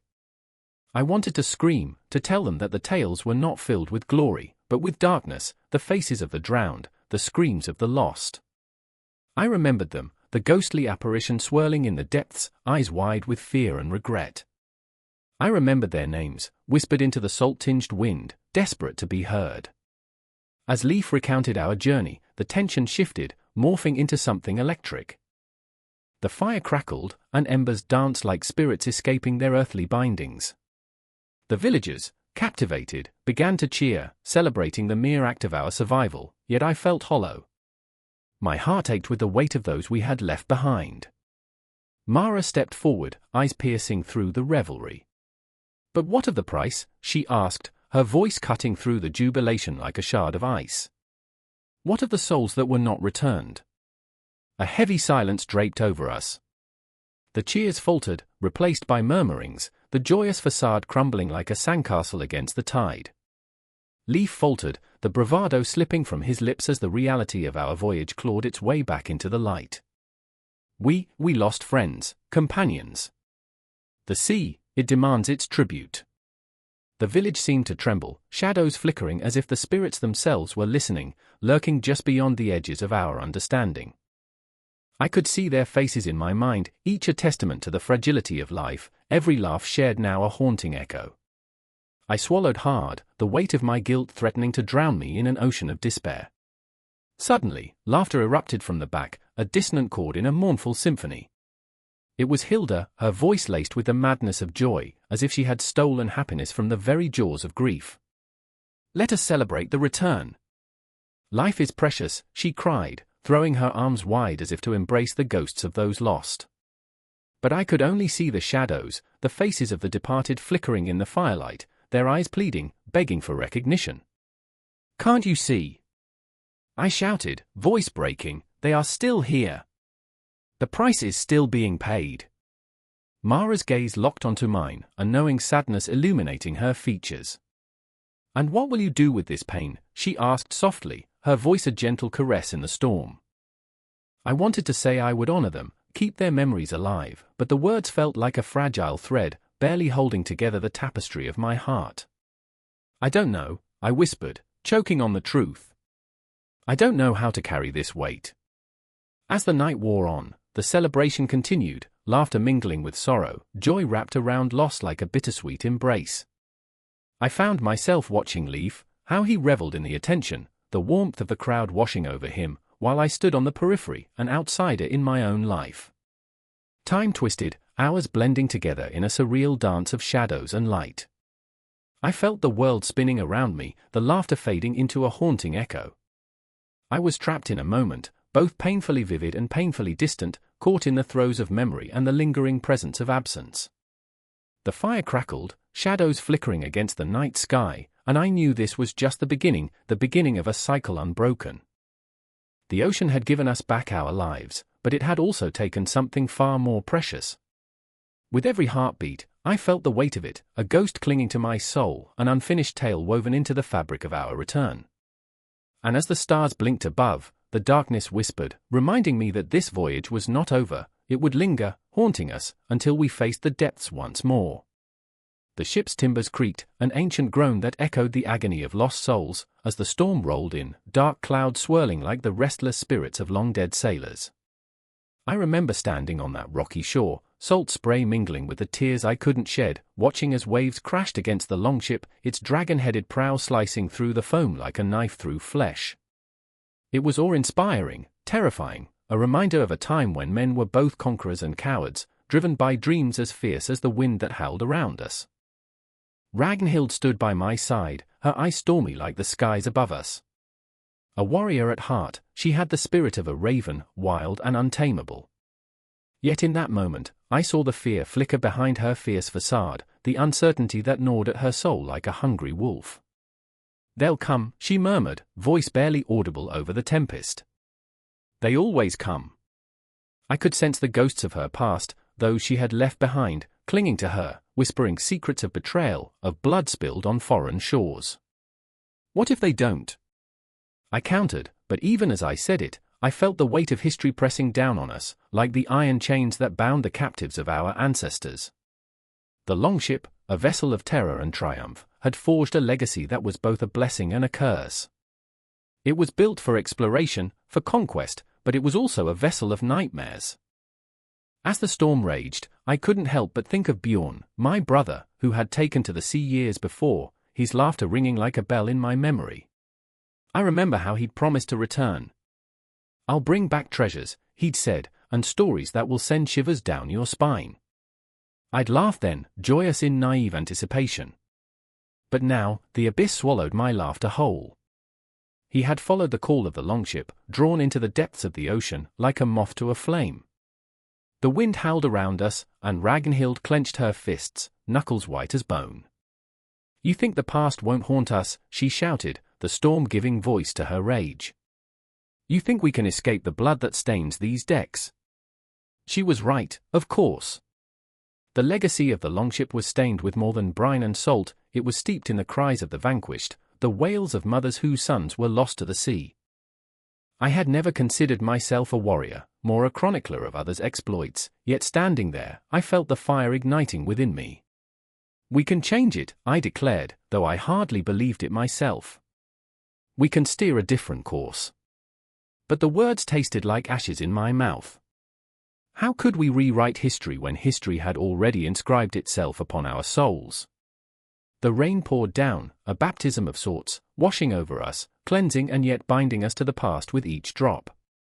I could see shadows in the water, fleeting glimpses of long-lost sailors, their faces twisted in eternal sorrow. "Bjorn?" I whispered into the storm, half hoping for a response, half fearing the answer. Ragnhild turned to me, eyes fierce, yet I could see the cracks in her armor. "You think you're the only one haunted?" she asked, her voice trembling. "I lost my brother too, to the lure of the sea. He thought he could conquer it, that he could outsmart the currents. But the Longship doesn't just carry men, it carries their nightmares." And then it hit me, the truth was both simple and excruciating. The Longship was a mirror, reflecting our deepest fears, our greatest failures. It was a vessel that sailed not just upon the waves, but through the corridors of time, reminding us of the cost of our ambitions. It was not merely a ship, it was a symbol of a legacy we could not escape, no matter how far we sailed.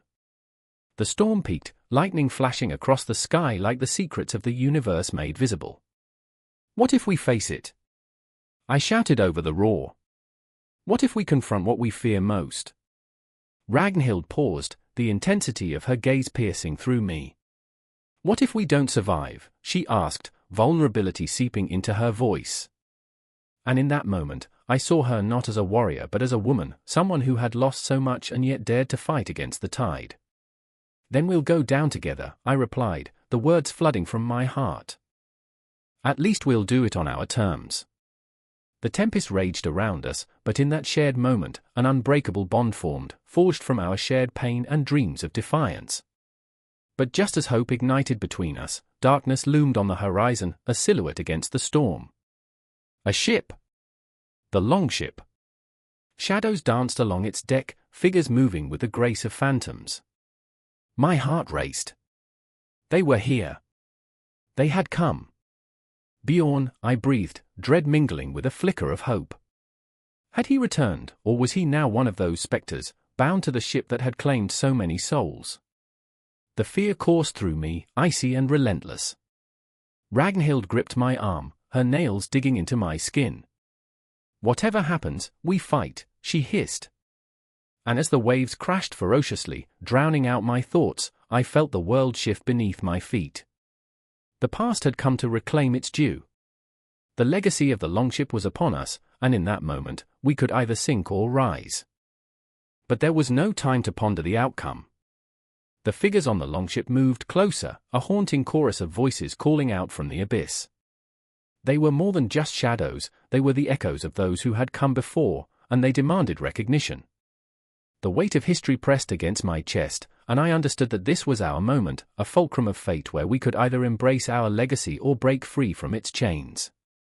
As the storm swirled around us, the horizon blurred between reality and memory, and all that lay ahead remained veiled in uncertainty. But one thing was clear, the winds of change were rising, and the legacy of the Longship would not be silenced. It would haunt us still, echoing across time, intertwining with our own stories, as we faced whatever destiny awaited us on those turbulent waters. The night was a shroud, thick and suffocating, swallowing the silhouettes of the Longships like shadows grasping at souls. I stood there, heart pounding like the drums of war, as the tide roared and clawed at the wooden hulls. The air was heavy with tension, smudged with the scent of salt and fear. I remember how the moon hung low, a ghostly eye watching us, daring us to breach the horizon. In the dim light, Freydis adjusted the coarse wool of her cloak, the fabric scratching at her skin, a constant reminder of the weight she carried, not just of the rough sail but of expectations, of dreams suffocated by the harsh reality of life aboard.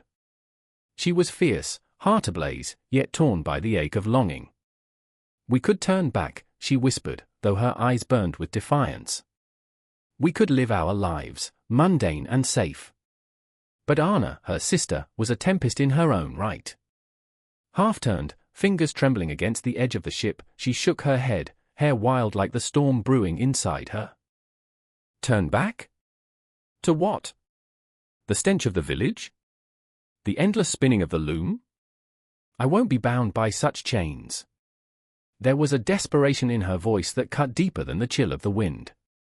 They both stood at the precipice of choice, two women against the vast unknown, and yet their hearts beat in rhythm, echoing the crashing waves below, a symphony of uncertainty. Each gasp of breath, each heartbeat, whispered of rebellion and a hunger for freedom that coursed through their veins like wildfire. But the stakes were high, the ocean a merciless judge, and the dreams they clutched were fragile as glass. A memory flickered through the veil of night, a distant laughter warmed by the glow of a fire, the revelry of villagers celebrating their victories, the clash of swords in the distance, and the songs that spun tales of glory. They had once been part of that world. Now, it felt like a dream slipping through their fingers, lost to the tide. I remember the stories they told each other, the fireside tales that ignited their souls. Freydis shared her dreams of conquest, of raiding distant lands, her eyes alight with ambition. Anna, with her fierce heart, would nod, her spirit a wild stallion galloping through the expanse of night. But tonight was different. Fear settled in the pit of their stomachs, a leaden weight. The sea roared, as if warning them of the darkness to come.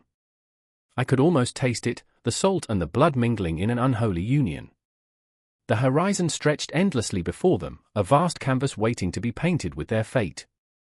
Suddenly, the boat rocked violently, a jolt that sent panic rippling through the crew. A splintering sound echoed, wood against wood, a fracture in their resolve. Freydis's breath quickened, and I could feel her pulse thrumming like a war drum. Anna reached for her sister, a plea glimmering in her eyes, a tether binding them amidst chaos. Look! Freydis pointed toward the shadowy outline of a distant shore. There, emerging from the darkness, was a flicker of light, a beacon, a promise, or perhaps a trap. We must reach it. We can't turn back now. Every word was a weighty stone cast into the depths of their souls, the plea for courage, a desperate bid for survival. But shadows danced unsettlingly on the edge of their vision, a dark reminder of what lay ahead. I remember the tales of women who fought alongside men, wielding swords as fiercely as any warrior, yet here they were, defined by their roles, bound by the chains of tradition and expectation. The irony twisted in my gut. As the ship crested a wave, I saw Freydis's determined gaze. She was a storm ready to unleash chaos upon the world, ready to carve her name into the annals of history. But Anna was the anchor, rooted in love and fear, caught between the wild call of the ocean and the safety of the hearth. What if we fail? She cried, a raw edge of vulnerability in her voice, piercing the tumult around them. Then we fail together. Freydis roared, defiance igniting a spark in the hearts of the crew. They were a band of misfits, imperfect and flawed, and yet bound by a singular drive for something greater than themselves. The wind howled like a banshee, lifting hair and hearts alike, urging them forward, pushing against the fear that threatened to consume them. If they were to break the mold, to shatter the expectations laid upon them, it would be tonight. They would be remembered, not as daughters or wives, but as the warriors they had always longed to be. Yet, as they neared the shore, doubt crept in like a serpent, whispering tales of despair. What awaited them beyond the waves? Willing to face the unknown, Freydis tightened her grip on the oar, her knuckles white. Anna mirrored her resolve, a flicker of courage ignited within her. Whatever happens, we face it together, she declared, words laced with raw emotion, binding them tighter than any chain. The shoreline loomed closer, shadows morphing into figures, glistening like specters under the ghostly moonlight. With every stroke toward the shore, the weight of history pressed down upon them, the generations of women who had come before, the ones who dared to dream, to fight, only to be silenced by a world that shunned their ambition. Could they break free from that legacy? I could feel the pull of ancestral whispers, urging them forward, the echoes of their hearts resonating with the tides. They were the harbingers of change, the embodiment of rebellion clothed in the skins of ordinary women. And then, silence. The Longship kissed the sand, a jarring halt that sent tremors through their bodies. The air crackled with potential, and in that moment, as they stepped onto the cusp of the unknown, the world held its breath, waiting for the tide to shift. This was not the end. This was a beginning, a collision of dreams and destinies, a moment that would ripple through time like the waves crashing upon the shore. All at once, the night held its breath, the sea dark and full of secrets, a canvas where they would paint their own fate. The spectres of their past loomed behind, urging them forward into the waiting abyss of the unknown. In that heartbeat, we were all women aboard a longship, ready to face the world, ready to carve our names into history, each breath a promise, each heartbeat a battle cry. The air hung thick with salt and despair, the remnants of a storm that had swallowed lives whole. I could still taste it on my lips, the metallic tang of fear. Waves thundered against the rocks, relentless, just like the memories that clawed at my mind. I stood on the edge of the settlement, watching as the last remnants of the old world washed away, leaving behind only the ghosts of what had been. They were here, in every crack of the crumbling stone, in the whispers of the wind, and especially in the eyes of those who had survived. Lara crouched beside me, her fingers digging into the earth as if she could anchor herself to something solid. Her eyes were wide, dark pools reflecting the chaos around us. "We have to move," she murmured, her voice a thread of desperation that trembled in the air. She was a warrior, fierce yet fragile, a woman who had once believed in the certainty of the sea. Now, it was a treacherous expanse, a reminder of loss, and she was adrift in a world stripped bare of certainty. "Where?" I replied, a bitter laugh escaping my lips, the sound haunting even to my own ears. "Where do we go?" "There's nothing left." The words felt like shards of glass, cutting deep as I spoke them. I remembered the vibrant colors of our village, the laughter that once echoed through the narrow streets, a stark contrast to the gray ruins that loomed before us. Memories haunted me like specters, flickering at the edges of my mind. I remembered the sun on my back, the scent of wildflowers dancing in the breeze, and now, nothing but the oppressive silence following the storm. "Anywhere but here," Lara replied fiercely, her chin lifted defiantly against the weight of despair. I admired her for that, her unwavering spirit even when the world around us crumbled. I wanted to believe her, to grasp at hope like a lifeline thrown into turbulent waters. But shadows lingered, curling around our ankles, whispering doubts that sank into my soul. And then there was Thomas, always the optimist, the dreamer. I spotted him a few steps away, his hands moving animatedly as he spoke to a group of weary survivors. "If we build together, we can make something new," he shouted, his voice a beacon against the murky backdrop of despair. But I could see the flicker of uncertainty behind his eyes, the way his hands trembled slightly. I remembered the first time I had seen him, laughter lighting up his face like a summer sun, but now he stood amidst the ruins of our lives, and the weight of leadership pressed upon him like a shroud. "Thomas!" I called out, my heart racing as I ran to him, feeling the ground shift beneath my feet. His smile faltered as he turned, the corners of his mouth trembling. "You can't just build a new world on ashes. It's madness." The words tasted bitter, like bile rising in my throat. He stepped closer, a fire igniting in his eyes. "Madness? Or hope?" His voice cracked, and I could feel the tension, thicker than the fog that clung to the shore. Hope was a fragile thing, a flicker of light in a storm-battered sky. Did we dare chase it? Did we have the strength to stand against the tide? I wanted to scream, to claw at the earth, to shake the very foundations of what remained. But instead, I felt my heart twisting, caught between despair and a yearning for something more. As the sun dipped below the horizon, shadows lengthened, stretching towards us like fingers clawing for solace. The remnants of our lives seemed to breathe, an eerie cadence that matched the pounding of my heart. I felt the weight of the night settle in, wrapping us in its dark embrace. The moon hung low, a spectre watching us, bearing witness to our struggles, our fears. "Look," Thomas whispered, pointing to the horizon where the sea met the sky. "It's beautiful." But beauty felt foreign amidst the wreckage, a cruel mockery of what had been. The waves whispered secrets I didn't want to hear, tales of those who hadn't made it. The laughter of children, the warm embrace of loved ones, all drowned beneath the surface, lost to the depths. "We can't just wait for the dawn," Lara implored, her voice rising above the restless whispers of the waves. "We have to fight for our future." Her passion ignited something within me, a flicker of defiance that momentarily chased away the shadows.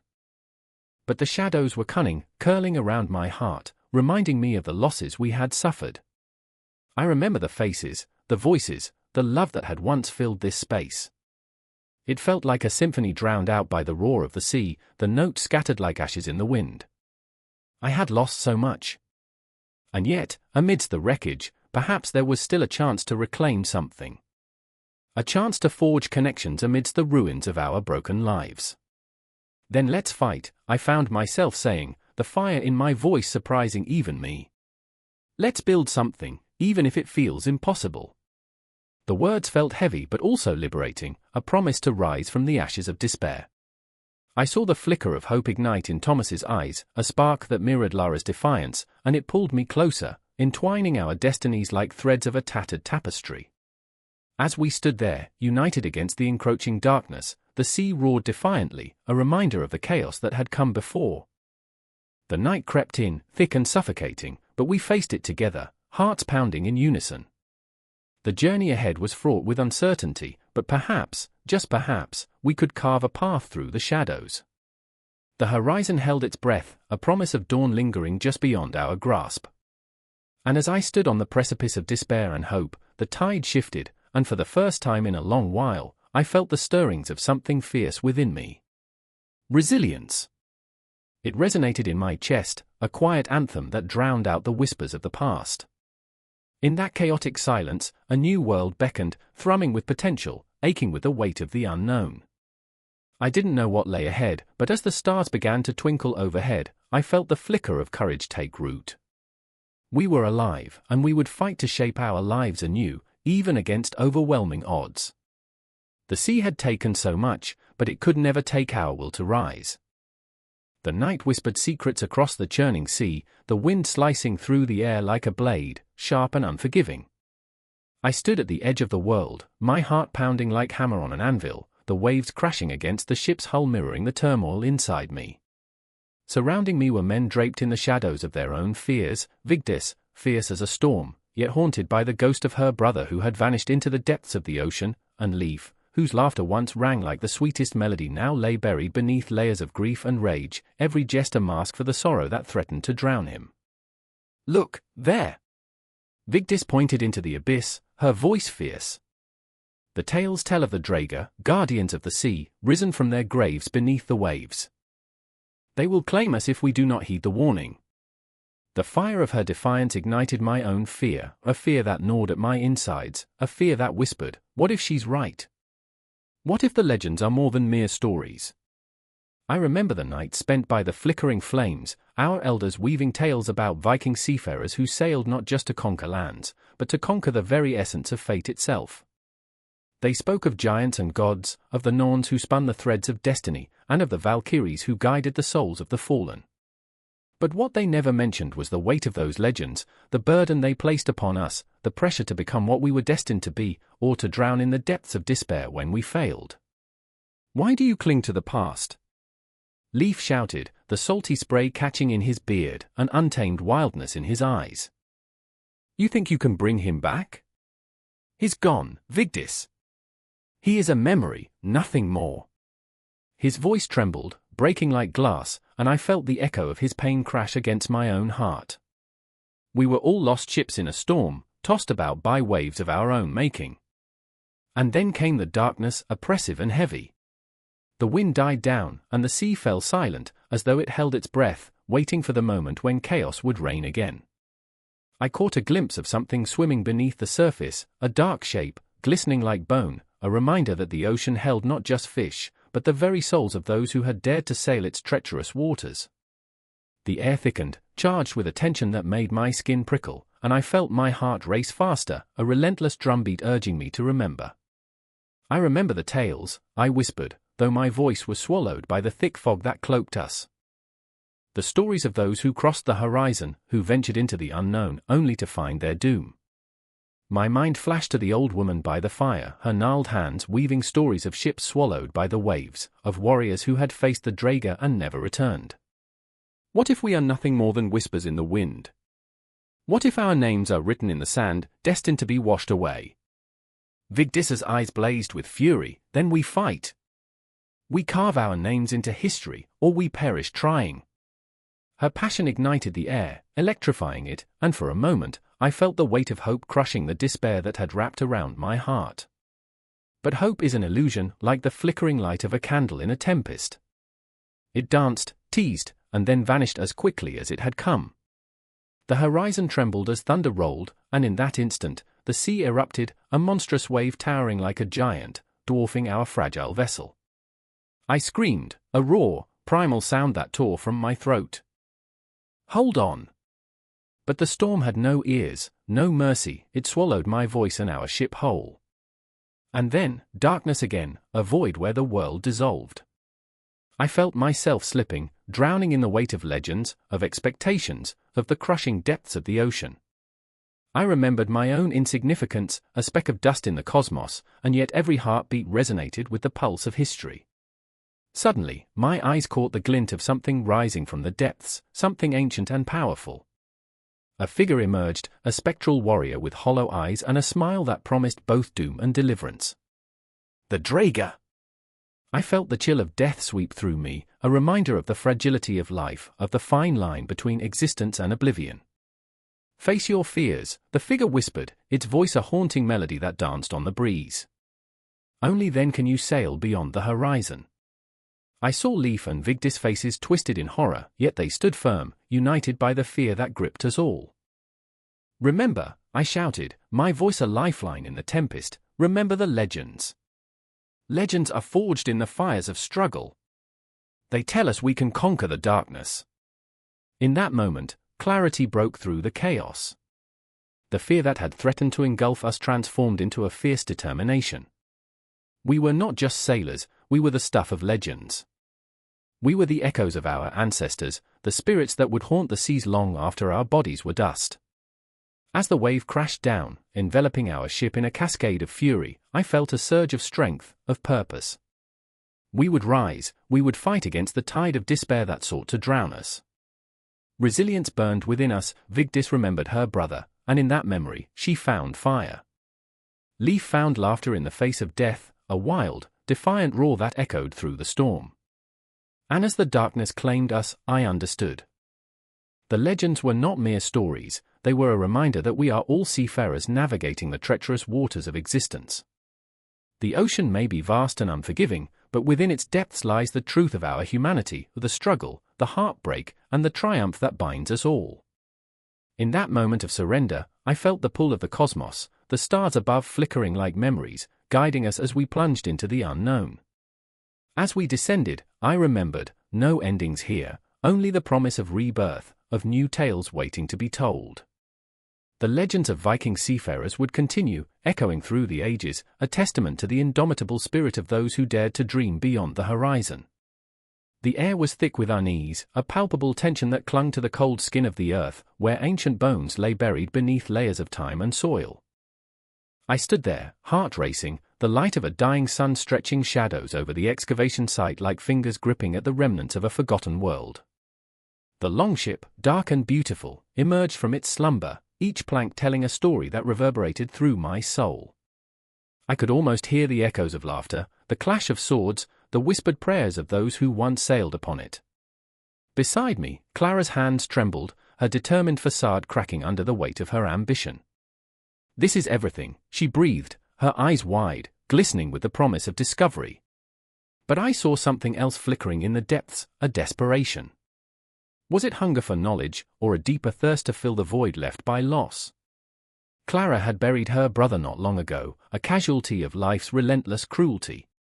Each artifact we unearthed was a step toward redemption, a way for her to reclaim a piece of herself. I wanted to reach out, to tell her it was okay to feel, to grieve, yet the words were swallowed by the silence around us, heavy and suffocating. Then there was Jonah, crouched at the ship's prow, meticulous and consumed. He didn't look up as I approached, his brow furrowed under the weight of his own demons. "They bathed once a year," I said, attempting humor, so romance was earthy. He chuckled, a sound tinged with bitterness, eyes clouded with memories of a love he couldn't save. The ship was a time capsule, but what did it matter if we couldn't also excavate our pain? Jonah had been my anchor through storms, but I felt him slipping, adrift in the memories of a relationship lost to tragedy. I remember the darkness of that night, the storm, the screams, the way hope slipped through my fingers like grains of sand. That's when I decided to bury my own grief in the soil of history. Each excavation was a confession, a plea to resurrect the past and silence the ghosts that haunted us. "Look at this," Jonah suddenly exclaimed, breaking my reverie. He held up a fragment of bone, polished and marked with a symbol, a rune of protection. They believed in the afterlife. They thought their journey didn't end here. My heart twisted at the thought. In that moment, surrounded by the remnants of those who once thrived, I felt the weight of time pressing in. Clara stepped closer, her breath catching as she examined the artifact. "Maybe they're still here," she whispered, eyes glistening. "Maybe they're guiding us." But we were haunted not just by the dead, but by our own ghosts. Clara, driven by her need for purpose, was pushing harder. "What if this ship holds the key to everything?" she said, urgency rising in her voice, a desperate plea, as if she could snatch the past from the jaws of oblivion. I watched her, knowing this obsession was threatening to consume her. I could feel it, a pulse of anxiety coursing through the excavation site, wrapping around our hearts like a vice. And Jonah, he stood to the side, lost in his own turmoil, his past clashing with the present.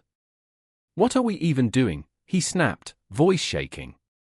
"Digging up bones, chasing phantoms? This ship isn't going to bring them back." The words hung in the air, raw and jagged. I could see Clara's face fall, the hope extinguished like the light of the day. In that moment, the reality of our situation crashed over me, three fractured souls, clinging to the shards of history in hopes of healing our broken hearts. I felt the tremor of it, the fear of failure tightening around us. We were trespassers in a world we didn't fully understand, each layer of earth we peeled back revealing not just history, but our own buried truths. And then, the wind shifted, carrying a whisper that felt like a warning. I turned, scanning the horizon, half expecting to see the specters of those lost. A rustle in the bushes, the snap of a twig sent shivers down my spine. Was it just my imagination, or were the dead watching? "Keep digging," Clara urged, but her voice trembled, uncertainty creeping in. I could see the weight of her brother's absence looming over her, a darkness that threatened to swallow her whole. I wanted to reach out, to say, "It's okay to let go. To love and lose. We're all broken." But the words wouldn't form. I remember the first time we unearthed a shield boss, its surface etched with the stories of warriors long gone. I remember Jonah's eyes lighting up, the way Clara's laughter rang out like a bell. But that laughter felt like a distant memory now, drowned in the enormity of our shared grief. Each new discovery was a reminder of our loss, a reflection of what we could never reclaim. The ship loomed before us, a vessel of dreams and despair, and I felt the tension rising, a slow burn beneath the surface. Clara was trembling with anticipation, while Jonah grappled with his demons, his dark humor failing to mask the agony of absence. "What if this ship holds the key to everything?" she repeated, almost as if trying to convince herself. But the answer lay not within the vessel, but in the hearts of those who stood before it, wrestling with the remnants of their own lives. The Longship was a mirror, reflecting our fears, our hopes, our grief. And as the sun dipped below the horizon, wrapping us in shadows, I knew we were standing on the edge of something profound, a confrontation not just with history, but with ourselves. Time slipped away, the cosmos watching, waiting. I remember feeling the world shift beneath us, the ground trembling with the weight of our burdens. "We're not just searching for them," I said, breaking the silence. "We're searching for ourselves." The night stretched on, the air electric with unspoken words. The Longship called to us, a siren in the darkness, promising revelations but threatening to expose our vulnerabilities. We were on the verge of something explosive, an emotional climax that would either shatter us or bind us together in ways we couldn't yet comprehend. In that moment, as the stars blinked to life above, I felt the pull of the past and the present collide, a cosmic dance of souls entwined in a battle for meaning. The ghosts surrounded us, both comforting and terrifying, as we all stood on the precipice of discovery, ready to confront what lay beneath the waves of time. The ship, a vessel of dreams and despair, awaited us. Bound by our histories, we were drawn closer, the echoes of the past reverberating against the walls of our hearts, challenging us to confront the truths we had buried, both within ourselves and beneath the earth. The night was thick with anticipation, the universe whispering secrets of old, as we prepared to face the shadows together, in search of light. The air crackled with anticipation, thick as the mist rolling off the river, curling around the longships like a lover's embrace. The world felt suspended, trapped in a moment that whispered of ancient secrets. I stood there, heart pounding, as shadows danced across the weathered wood of a Viking longship, its dark silhouette a ghost of the past clawing at the edges of my mind. Was that the glint of steel I saw, or merely the sun teasing the horizon? The figures of men moved restlessly, burdened by their own histories, as if each rippling wave was a heartbeat of forgotten dreams and unspeakable horrors. There was Einar, his hands calloused and worn, like the very timbers of the ship he cherished. He looked out across the water, a storm brewing behind his pale blue eyes. It was a fear that gnawed at him, an unrelenting shadow of doubt. He was a descendant of warriors, and yet, here he was, paralyzed by the weight of expectation, the need to live up to a legacy written in blood. "You think they're really out there," he muttered, his voice trembling like the sails, stretching against the wind. "The ones who sailed these waters before us? I can't shake the feeling that they're watching, judging." And there was Freya, fierce and unyielding, the very embodiment of the storm. Her hair whipped around her face, wild and untamed, as she stepped forward, defiance etched across her features. "The gods don't care about us, Einar. They've forgotten." The sun caught the edge of her jaw, fierce as a blade, casting sharp shadows that made her look more statue than woman. The weight of her words hung in the air, a knife poised for sacrifice. She was a modern-day Valkyrie, dancing on the edge of myth and reality, willing to plunge into the chaos below, yet anchored by the chains of her own past. "This isn't about them. It's about us, what we choose to become." I felt the urge to interject, to tell her how wrong she was, how history was a living entity, breathing through the centuries, yet I knew silence was the more profound answer. I was merely an observer, a collector of moments trapped in time, and their pain resonated in me like a haunting melody. Einar, the dreamer anchored by invisible chains, and Freya, the warrior girl unafraid of the ghosts that rattled the bones of history. In that moment, their conflict became my own, a battle between the heart and the legacy it yearned to escape. As the sun dipped lower, cloaked in shades of crimson and gold, I could almost hear the echoes of ravenous laughter from the Viking feasts of yore, the clash of swords and the feral yells of men who danced with death. They bathed once a year, you know. So yeah, romance was earthy. I chuckled inwardly, a self-deprecating reminder of my own obsession with their earthy revelries, a twisted humor in the macabre tales of glory that somehow felt so damn absurd yet enticing. The very thought made me shiver, laughing at a time when death was a greeting rather than an end, and honor was etched deeply into the flesh of survival. Einar's voice sliced through my thoughts. "What if the longships could talk, Freya? What if they could tell us what it was like to be free, to storm the seas without a care?" His brow furrowed, the haunting glow of the horizon casting a ghostly pallor across his face. What would those ships say, I wondered? Would they whisper tales of victory or lament the lives lost to the waves? The tension on the river was palpable, each moment stretching into eternity. Freya scoffed, crossing her arms, the steel of her determination clashing with the vulnerability lurking beneath. Free?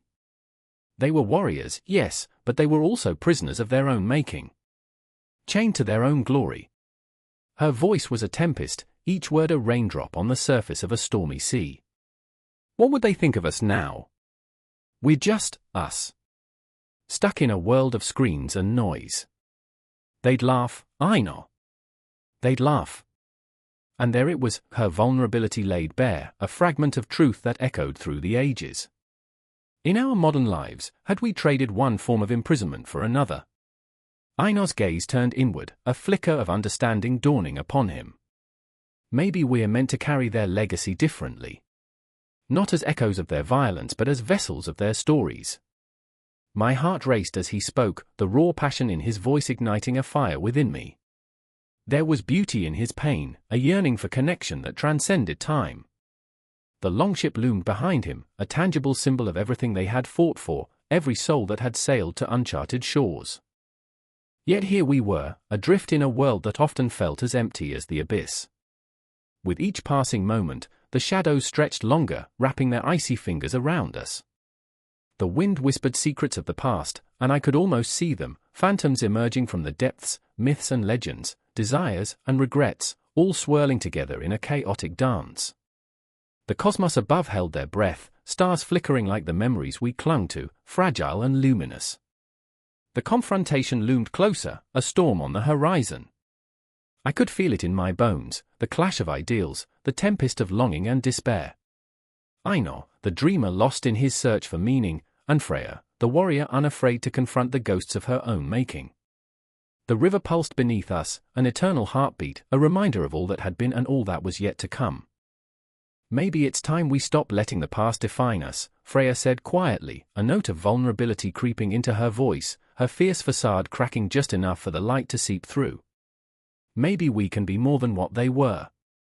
And as the sun slipped below the horizon, darkness enveloped us, the Longship creaking in agreement, holding its breath, waiting for the inevitable clash of our hearts against the ghosts of our ancestors.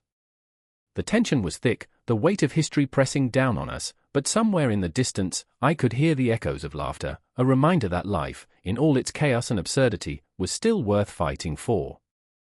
Time held its breath, and I stood there, heart racing, as their stories intertwined with mine, a tapestry of emotion and history woven together, never to unravel yet always evolving, a continuous flow of life, loss, and the unquenchable thirst for meaning. The river of time flowed onward, pulling us into the depths of an everlasting night, where the past and present collided, where the tales of Vikings and the longships they sailed became our whispers, our dreams, our haunting. The cold wind howled through the cracks of the weathered longhouse, as if the very spirits of the past were screaming for attention. I stood there, heart pounding, surrounded by shadows that danced to the flickering light of the fire. The air was heavy with smoke and something else, something primal, raw. I could almost hear the echoes of 100 oars slicing through water, the creak of timbers straining against the weight of adventure. Outside, the Longship loomed, its dragon-headed prow piercing the night like a promise wrapped in fear. I remember the first time I laid eyes on her, Skald, our ancestral Longship, built from the bones of trees that once stood tall and proud, now transformed into a vessel of dreams and nightmares. She was more than wood and nails, she was our history, our blood, our identity. Each knot in her hull whispered tales of voyages across stormy seas, of battles fought and lives lost, of a world shaped by the relentless hands of time. I could feel the pulse of my ancestors in her, a heartbeat that resonated with my own. Beside me stood Freya, my sister, her eyes glistening with an unyielding fire. She was fierce and wild, a storm contained within flesh and bone. Yet beneath that bravado was a fear that gnawed at her, a fear of being forgotten, of being swallowed whole by the very tides of history that shaped us. "We need to leave," she urged, her voice trembling with urgency. "Before the shadows catch up with us." I could see the lines of worry etched on her brow, a map of every sleepless night spent contemplating our legacy. And then there was Bjorn, our childhood friend, the philosopher with the soul of a warrior.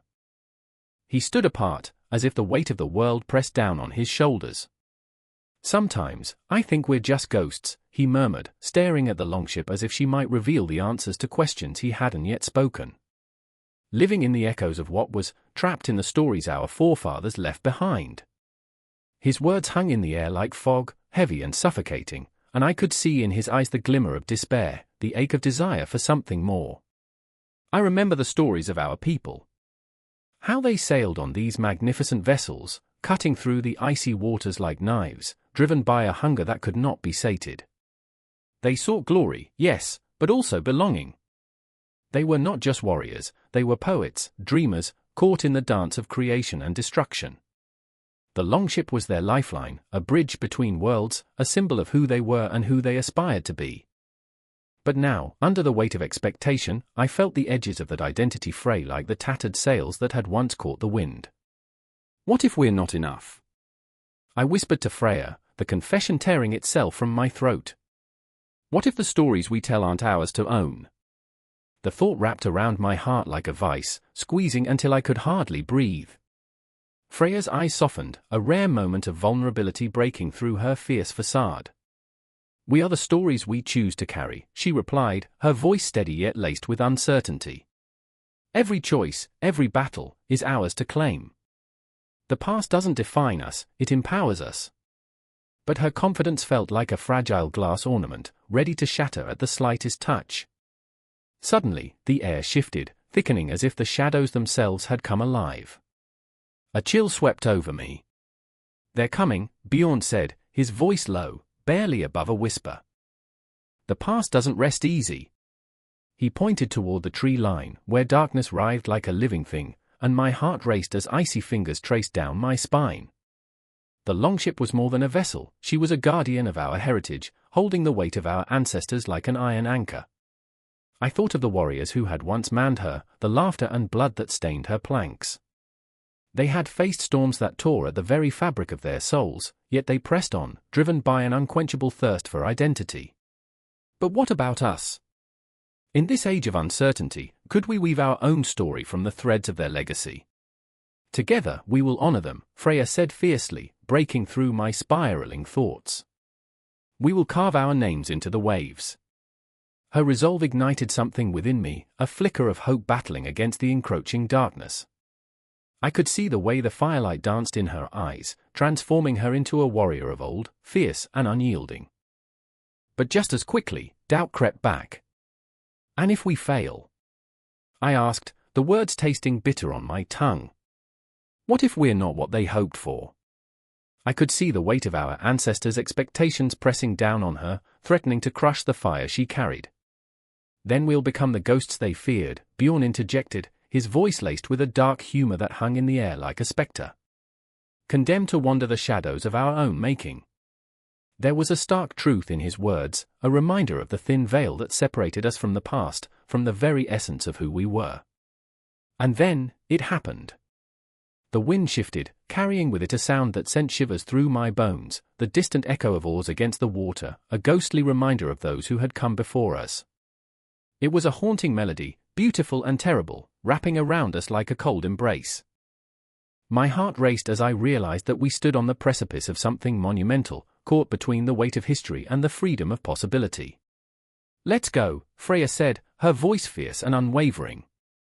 She stepped toward the Longship, the footsteps of 1,000 warriors echoing in her wake.